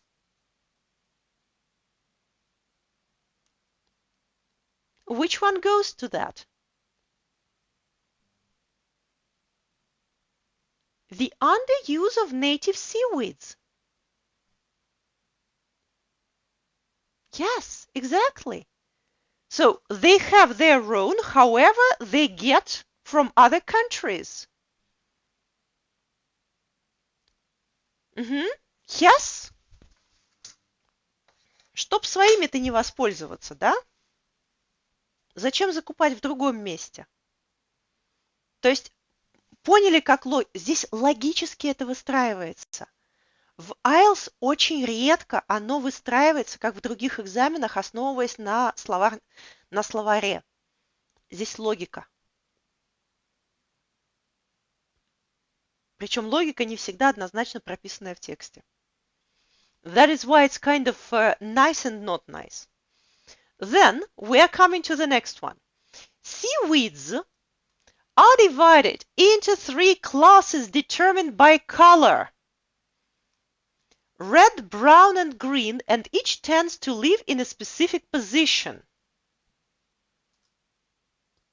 What's that about? Ну, здесь вообще однозначная история.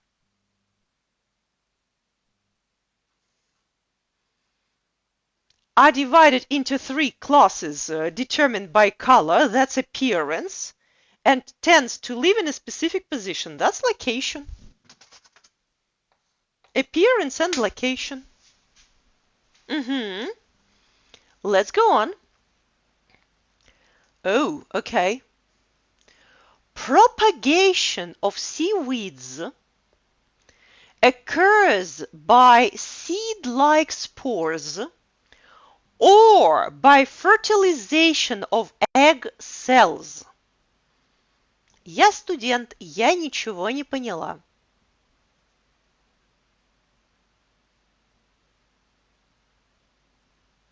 What are they talking about?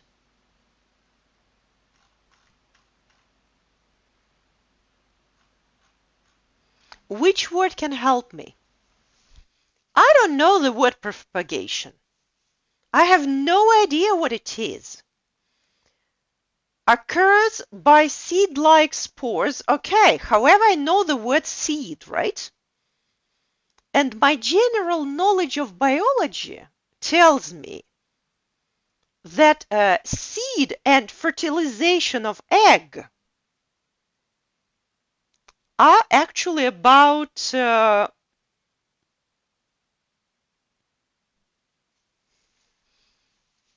fertilization, in fact. Spores, absolutely. So that's again what I'm talking about. At Ielts, the students don't really have to know the material a lot. However, they have to make connections between what they know as background knowledge from biology, from chemistry or educational processes or something like that. And by having a look at some words, at some things, try to logically deduct it from there. And then some of the large seaweeds stay on the surface of the water by means of air-filled floats. Others, such as bull kelp, have large cells filled with air. Which one is that? That's the final one. Don't sink, stay on the surface. Yes, absolutely. Done. And now I've got a question. Which paragraph did we have to read in more detail? Yes, great. Which paragraph really had to be read? Only one, because frankly speaking, in everything else, I more or less followed my intuition with the first or second sentence, and that was fine. So,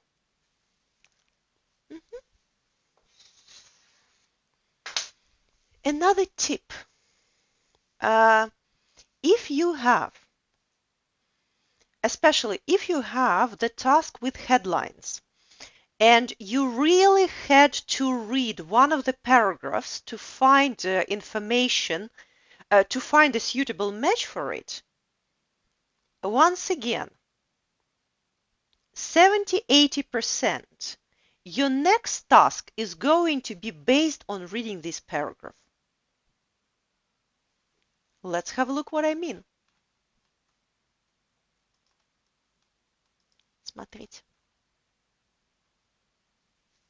Вот реально, если вам при выполнении какого-то задания, особенно headlines, пришлось вчитаться в какой-то абзац, именно по этому абзацу будет более глубокое задание. И на самом на самом экзамене текст на самом деле не предполагает, что вы будете его весь читать. Конечно. Я сейчас покажу еще один текст, вам очень понравится. Там его вообще читать не придется. Только первое предложение фактически. Логикой что-то достраивая. Okay. So can you see that? And then as a result, the students will have to complete their little diagram. If you haven't noticed that, then IELTS is great at making good use of keywords. Gigantina seaweed can be seen only in two paragraphs, in B and C. However, even if I haven't registered that I know I will have to read paragraph B because it was difficult to find the heading for, here I have produces, and I have two types of products or productions. I know my second paragraph was about products and production. А, кстати, заметили еще одну забавную вещь? Это был единственный абзац, с которым мы мучились и с которым мы могли выбрать не то. Нам на него дают задание, которое автоматически вынудит нас прочитать абзац еще раз, и более того, автоматически нам позволит сделать правильный выбор. Потому что там не про agar. Not how to make it, and it's not about recipes. It's about different types of products. And that is, by the way, again, some sort of survival skill and sometimes of referencing skill, which makes IELTS reading one of greatest exams in terms of how to survive in academic environment abroad. And I really mean it. They are going to give you hints like everywhere. Then, classify the following characteristics as belonging to brown seaweed, green seaweed, red seaweed. And we are having a look. Can survive the heat and dryness at the high water mark, grow far out in the open sea, share their site with Karango seaweed. Actually, once again, it addresses us to an exact paragraph. It's the biggest one in this case. However, you do not have to read it. Again, they're very caring. You just have to look for keywords. So heat and dryness, what can that be about? So here you have bright black, red, and then you just go for whatever tells you about temperature. Radiation from the sun, the temperature level, and the length of time immersed also play a part in zoning seaweeds. And you just go on flat rock surfaces near mid-level tides. So actually, in fact, you read more or less like half a paragraph at most. Looking for the information which is required. So flat rock surfaces, that's one zone. The second zone, and I see this is also the home of the purple lever or Maiori Karango. So if it is Karango and it's also, отсылка, соответственно, к предыдущему, опять, referencing is everything at IELTS. So below, as mentioned, also by contrast, all sorts of referencing. So I know that Karango is about brown seaweeds, so I will put it here. Then deep water rocks. tough specimen. I know that they are not really brown ones, and I don't know whether they're actually red or green. So I will have to look for the names again and find them somewhere up there. Like, keyword from keyword and making some sort of link. And that is what IELTS is about. And that's it. The questions are over. So actually, you will have to go through a couple of paragraphs, nothing else. Well, I promised to show you, yes, a couple of more texts. So, lovely text describing research exploring how birds make tools. So here you've got it, actually certain species of birds. I would advise my students to look through the first sentences, putting in margins what the paragraph is going to be about, like Betty and her mate Abel are captive crows on the care of Alex Kaselnik, an expert in animal behavior at Oxford University. So some general information. Introduction. One of the two wild crow's cleverest tools is a crochet hook. Ah, great. So I'm talking about cleverest tools. Wonderful. The crows also make an ingenious tool called a Padanus probe for Padanus tree leaves. Oh, wonderful. They're talking about the second tool. In a test at Oxford, Kaselnik team offered Betty and Abel an original challenge. Food in a bucket at the bottom of a well. So generally they describe me an experiment. So what was it like and what they had to do? Description of the experiment. Okay.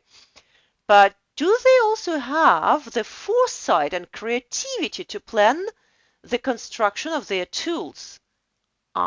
So in fact, that's answering the question whether creativity and foresight are also involved. So another experiment or the same one, however, from another side. The question of what's going on in crowd's mind will take time and a lot more experiment to answer. So probably, I suppose, they're going to be talking about speculations and about further experiments. One of these might be a very strong degree of laterality, the specialization of one side of the brain to perform specific tasks. Then I'm changing my mind. The previous one may have been dealing with theories and speculations, why these birds are so clever. And now we are coming to explanation. Okay, and finally, under what conditions might this extraordinary talent have emerged in these two species? Easy. So again, speculations, however, about what brought this talent into their life. And now let us, I probably know the structure of the text right now, and I'm having a look at the tasks. This beautiful task usually is not the one that students enjoy just when they see it. My dear colleagues, what are your feelings?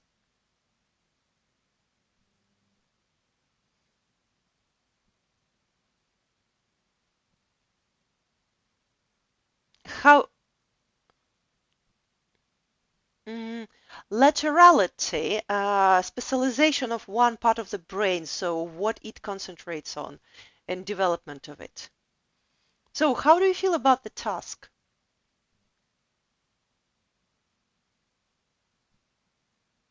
А текст, вот пока я читала первое предложение, правда, таким тяжелым казался, да?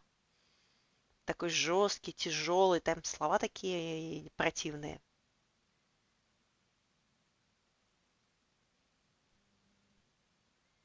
And here we have got something of a drawing. And a lovely one. So, what I really have to do, first of all, I have to decide on the paragraphs. So, 3 tools made by crows. And I've got something that is not known, barbed vine leaf stick, and Padanus probe. I definitely remember that paragraph 2 and paragraph 3 were about tools.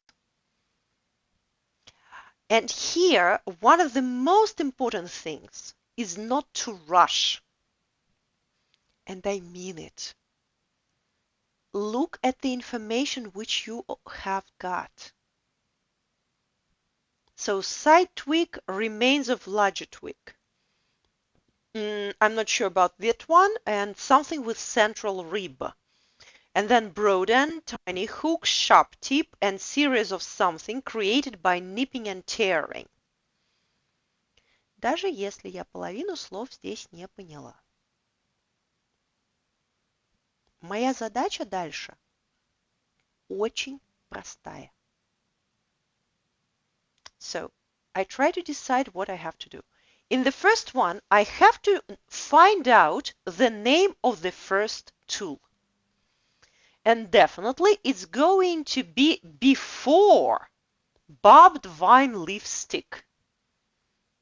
Если кому-то удобно, можно заменить, что мне нужно найти X, и он у меня явно будет в тексте до Y. И X у меня равняется side twig and remains of larger twig. Или я ищу это предложение во втором абзаце, где у меня там есть tools. Ла-ла-ла-ла-ла-ла-ла. Oh, here I've got larger twig and side twig. The first sentence. И я смотрю. One is the crochet hook made by. Все, я его нашла. Я знаю, что у меня X собран из side twig и larger twig. Называется это дело crochet hook. Великолепно. Ну, я, конечно, помню, что это крючок для вязания, но бог с ним. Мне это даже знать не обязательно на самом деле. Для того, чтобы сдать Ielts, мне это знать не обязательно. Дальше я понимаю, что у меня есть barbed vine leaf stick. И там какая-то парочка листиков, причем вот их двое вот так вот, которая превращается в central rib, и еще там есть что-то. Но ищу, как у меня vine leaf stick описан. Так, equally cunning is a tool crafted from the barbed vine leaf, which consists of a central rib with paired leaflets. Помните, у меня там пара была, да? То есть вот, судя по всему, в 15-й я paired leaflets и записываю. With a rose-like thorn at its base. А у основания у меня rose-like thorn. А вот теперь проверяю, сколько я могу написать слов. No more than 2 words. И думаю, rose-like – это одно слово или два? Потому что я могу написать a rose-like horn, а могу написать a horn. Если написано через дефис, то это одно слово. Так что я тут и пишу. Я произвела интересное наблюдение. Как раз то, о чем вы говорили на самом деле, Ирин. Как слова записывать. На IELTS это действительно всегда проблема. So, a rose-like horn. Все, я молодец. А дальше я смотрю на Padanus probe. И смотрю, что здесь упомянуто. Broad end упомянут, tiny hooks, sharp tip. А потом упомянуто series of something created by nipping and tearing. Ну, смотрю в текст.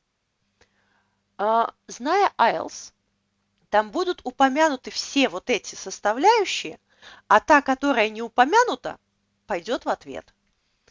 Так, the tool has a broad base. О, есть. Sharp tip. Есть. A row of tiny hooks along one edge. Есть.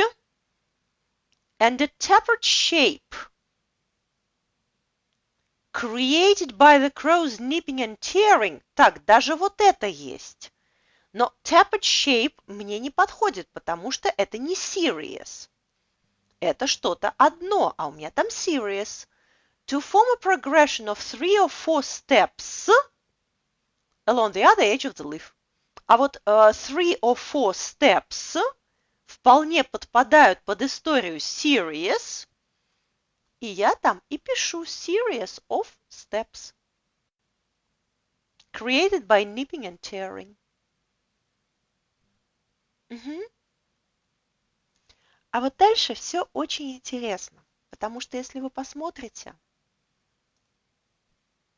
на следующее задание, вы поймете, что вот ту страшную, красивую часть текста, которая обязательно, если студенты начнут ее читать, вызовет у них кучу вопросов, ну и добавить слов 100 в словарик, нам читать почти не надо.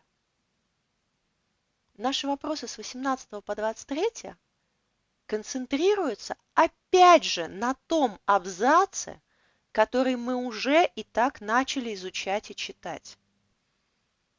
Они все про Padanus probe.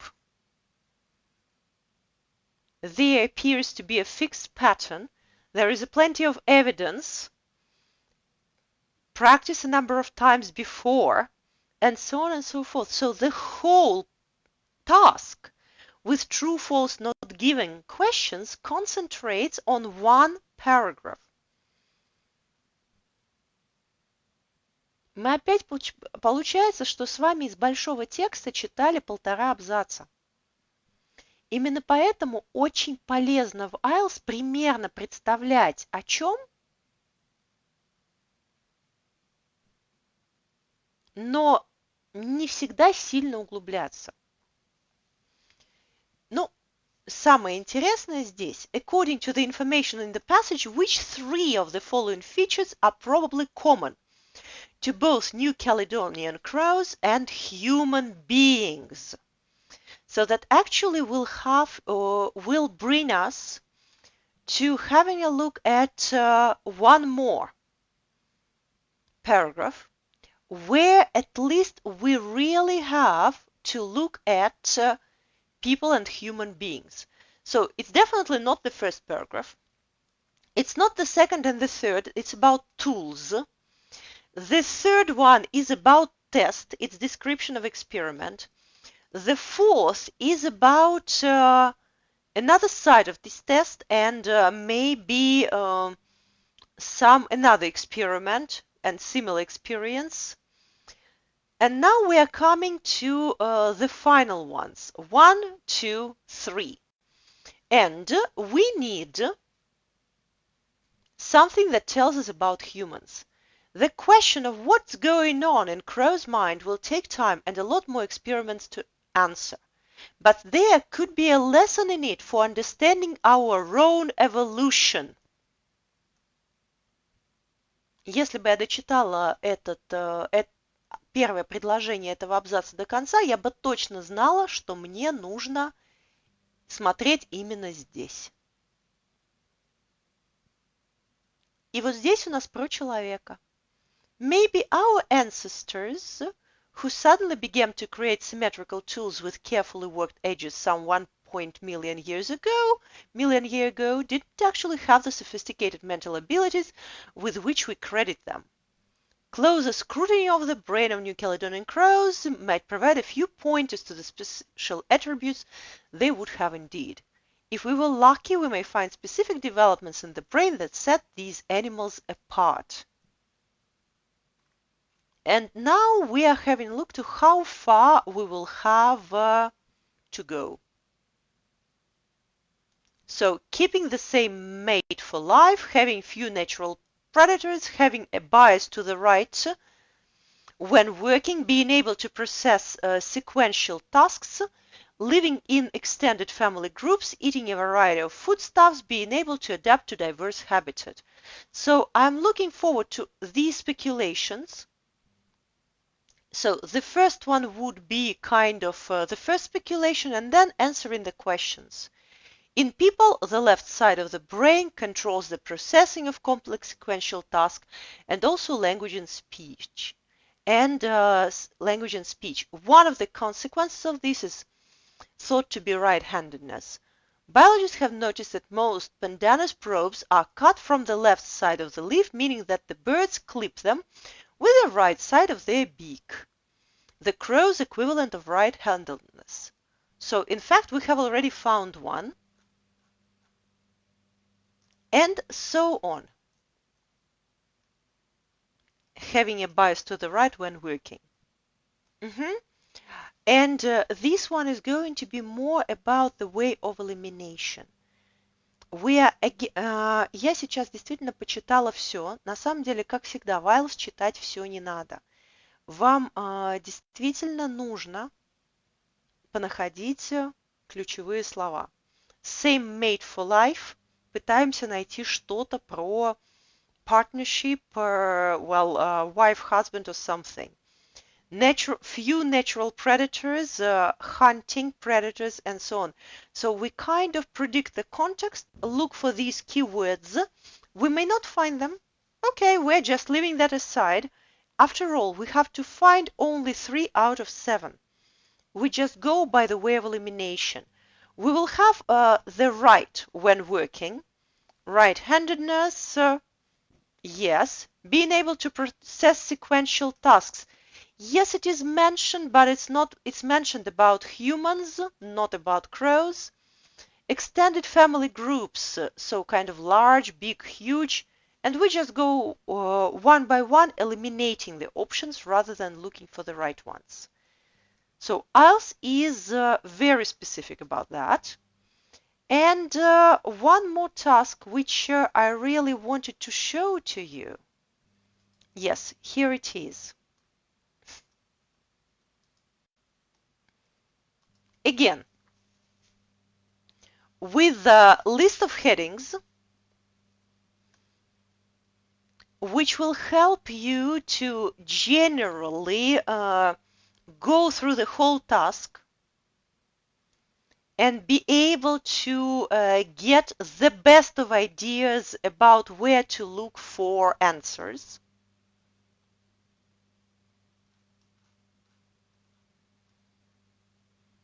Really easy. This one is easy. However, I would like you to have a look at list of headings and tell me which one heading seems to be the one that is not going to be used, just by the way of elimination. Ottawa International Conference on Health Promotion, Holistic Approach to Health, the primary importance of environmental factors, healthy lifestyle approach to health, changes in concepts of health in Western society, prevention of diseases and illnesses, Ottawa Charter for Health Promotion, definition of health in medical terms, socio-ecological view of health. Which one, from your point of view, is not going to be used? Which one is either too broad or vice versa too specific?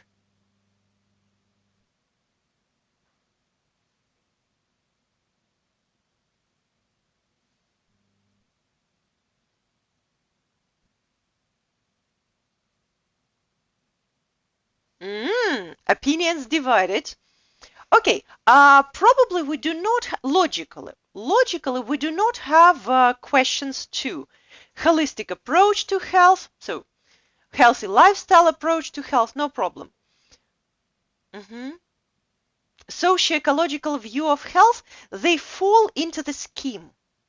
You have 2 of the same kind, so probably you can imagine the structure of that. So you go for definition of health in medical terms. Ну, смотрите, здесь понятно, о чем точно будут писать, да, то есть дадут определение с точки зрения медицины. В принципе, я могу себе представить такой абзац.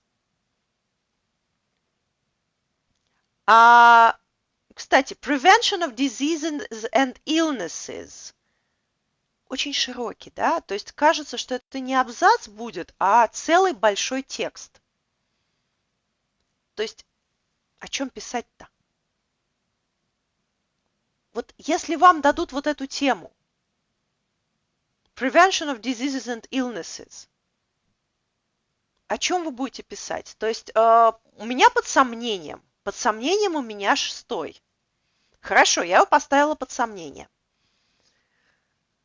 The primary importance of environmental factors. Да, в принципе, ничего. А здесь есть еще один. Коллеги, ну посмотрите. Вот если вам дадут такую вещь, вам придется, ну не знаю, статью написать. Или вообще непонятно, о чем писать.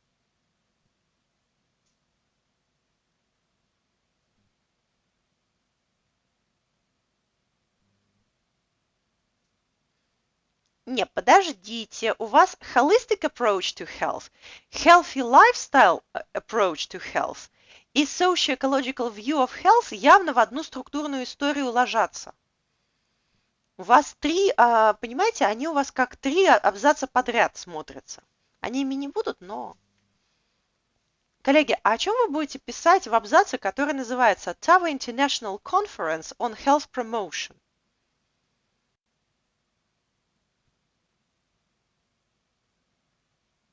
Ну, о чем действительно можно написать в этом абзаце? Состоялось?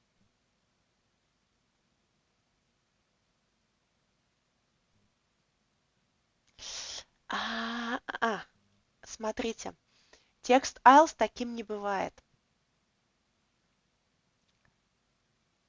Да, она либо не тянет на абзац, либо на самом деле это общее название текста, и это отчет, что было, кто присутствовал, какие документы подготовили, какие выводы сделали, что обсуждали. И вот абзац, он уже будет об этом. То есть там история... да. То есть там Ottawa International Conference как минимум надо что-то добавить. The results of. The participants of. The relevance of. The discussions at. Потому что, ну, понимаете, это вот как абзац назвать Москва. И что там?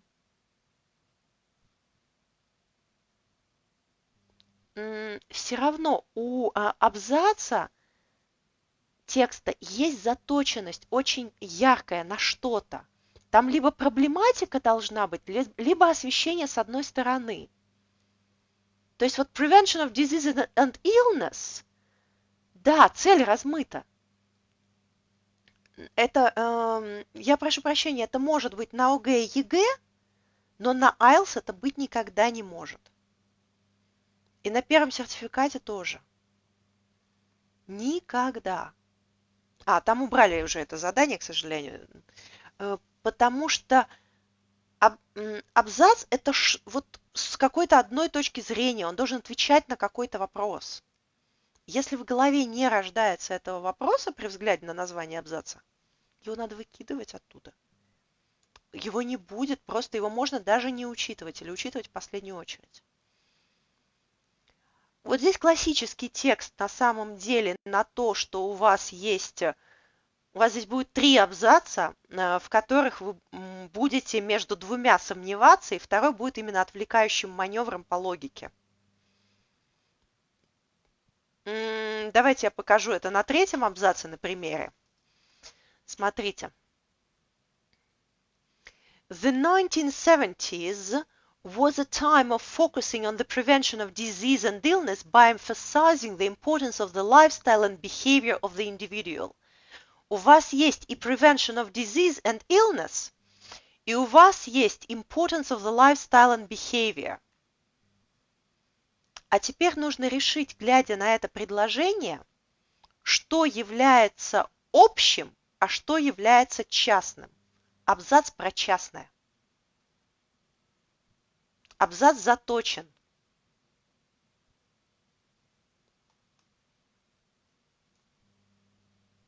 И я выбираю между prevention of disease and illness and healthy lifestyle approach to health. И в данной ситуации я выберу.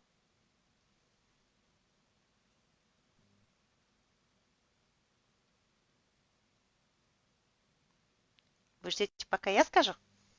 Не, выбирайте. Prevention of disease and illness or healthy lifestyle approach to health. По первому предложению. Правда, не надо читать дальше. The 1970s was a time of focusing on the prevention of disease and illness by emphasizing the importance of the lifestyle and behavior of the individual.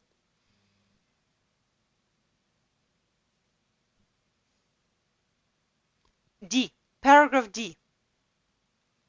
Approach, of course.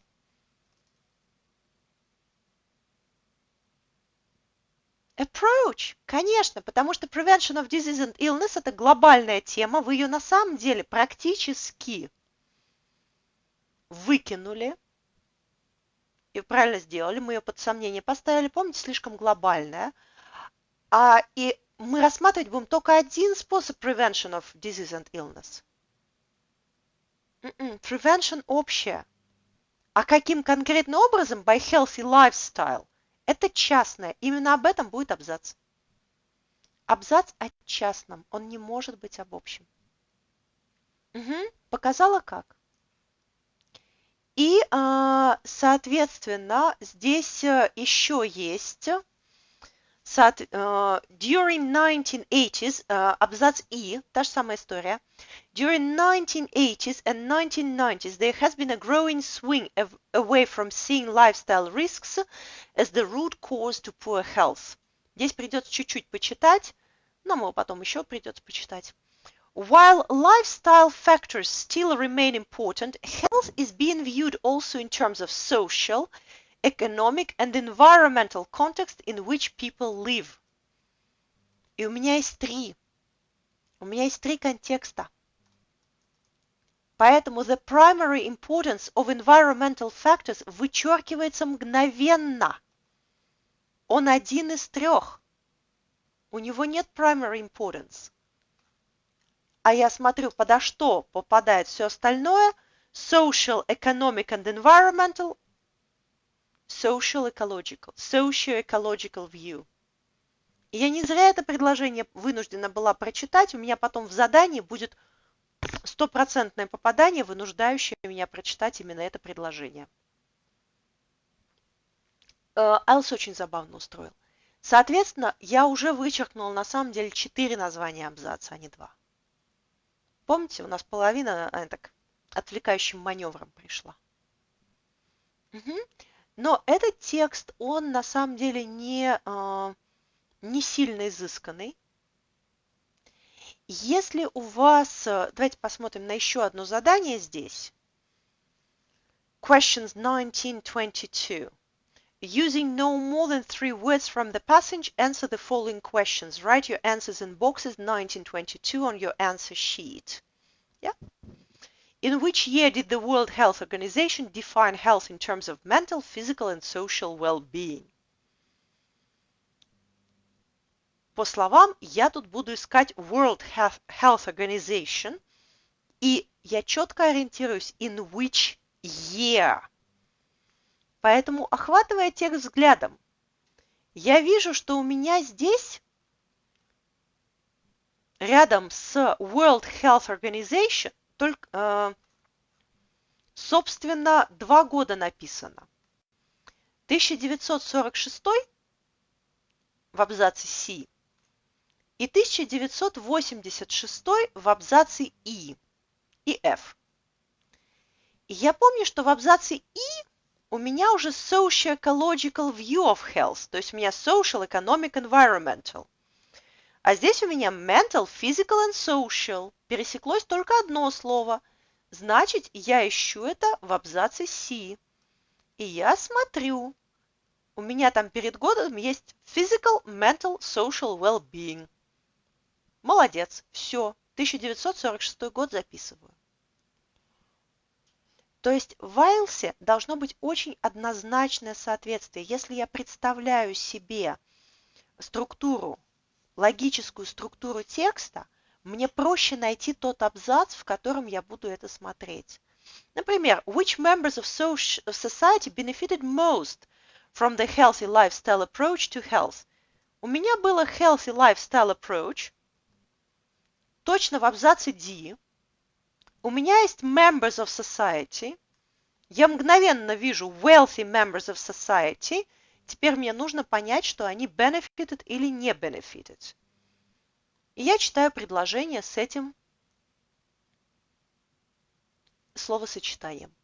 После чего я счастливо, записываю wealthy. Не могу написать members of society, потому что в задании написано no more than 3 words. Name the 3 broad areas which relate to people's health according to the socio-ecological view of health. Я по-прежнему помню, что у меня socio-ecological view of health – это абзац И для того, чтобы это, кстати, чтобы его назвать, я как раз эти 3 areas должна была прочитать. Social, economic, environmental. Их я и дописываю сюда. И, наконец, последнее. During which decade were lifestyle risks seen as the major contributors to poor health? Где у меня lifestyle? В абзаце D. И я смотрю, какая же там декада? 1970-е. То есть, на самом деле, после того, как я сделала первое задание, второе задание у меня делается почти автоматически. И третье то же самое. Мне этот текст вообще практически не придется читать. Я очень быстро знаю, где абзац, и в 2 или 3 случаях мне придется поискать ключевые слова. Так на самом деле устроен Ielts. То есть это, в принципе, логика экзамена. Поэтому,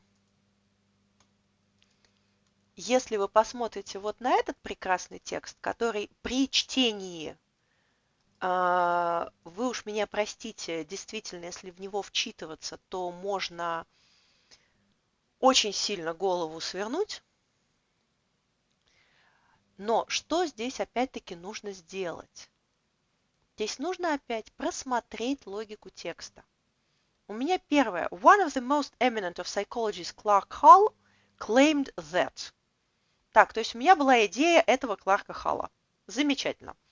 The followers of the Clark Hall, Howard and Tracy Kendall devised a test for children that was explicitly based on Clark Hall's principles. Дальше у меня второй абзац. Мне рассказывают про тест. Последователи сделали тест в соответствии с его идеей. Замечательно. The Kendalls found that the children could learn to separate bits readily enough. У меня здесь результаты теста. Чудесно.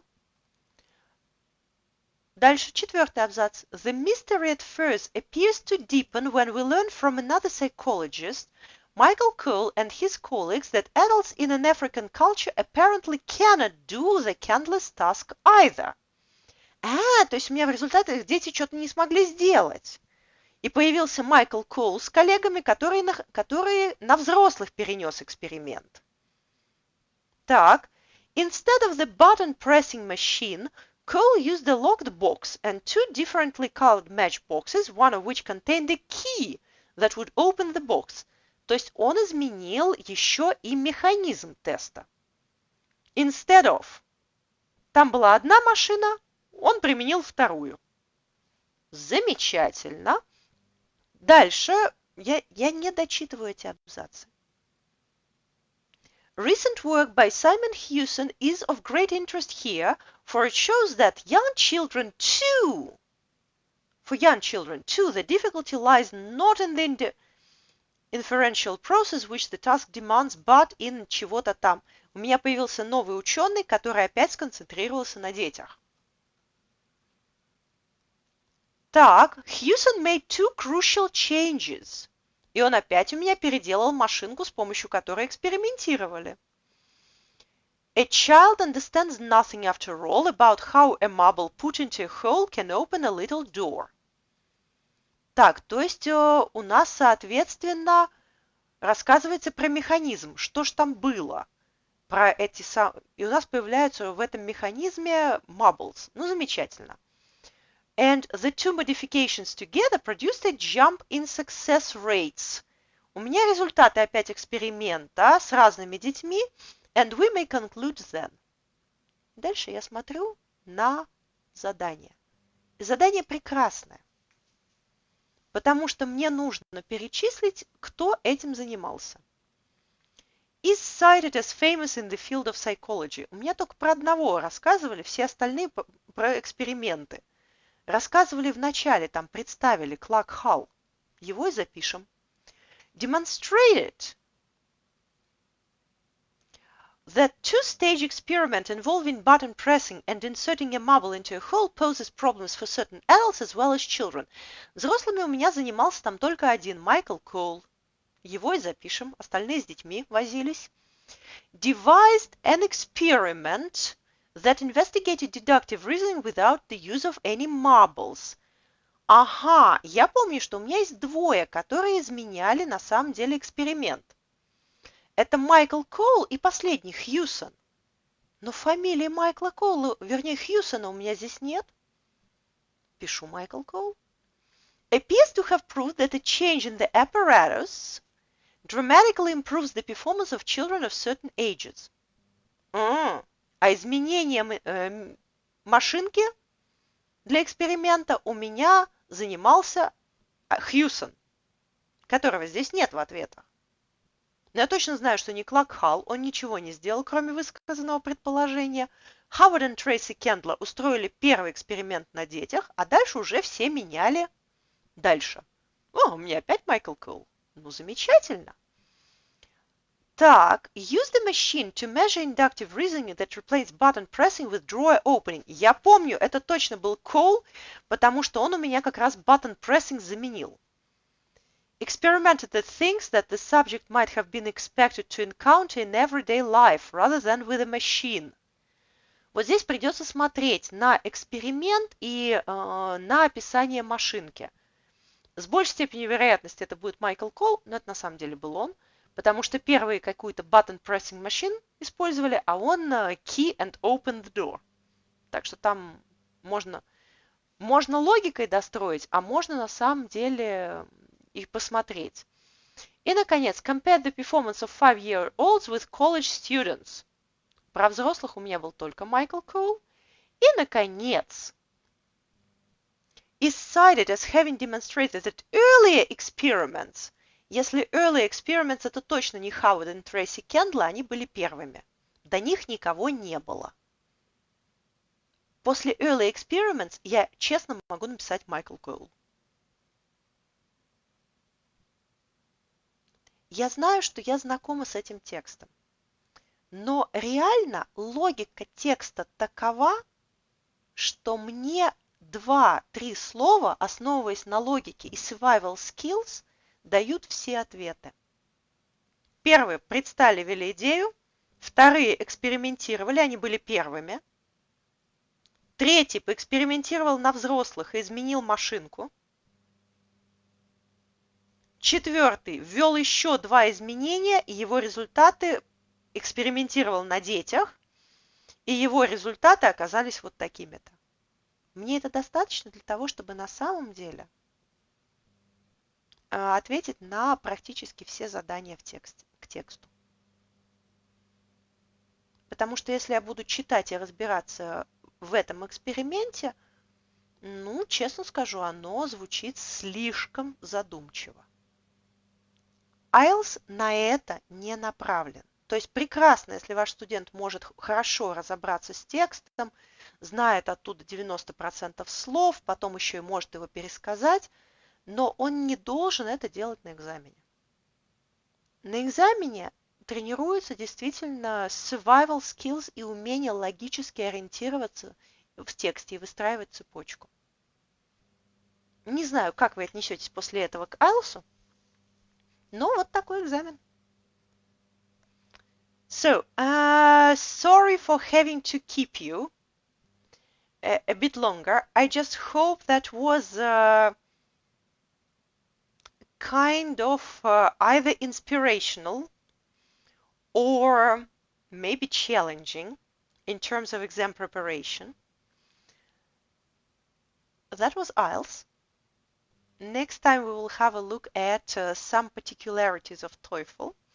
So thank you very much for your attention, and I will definitely see you next Saturday. So you're welcome. Challenging and positive. Yes, I really love IELTS, but it does require a different way of thinking and a different approach. So thank you very much and have a great weekend. Yes, yes. Larissa, exactly. For some people, logic is much harder than language. True. So, see you next week. Have a great weekend and a lovely week. Goodbye. Центр онлайн-обучения «Фоксфорд». Курсы по всем предметам. Подготовка на разных уровнях. Лучшие преподаватели. Интерактивный учебник. Обучение онлайн. Поступай в Фоксфорд. Начни обучение бесплатно.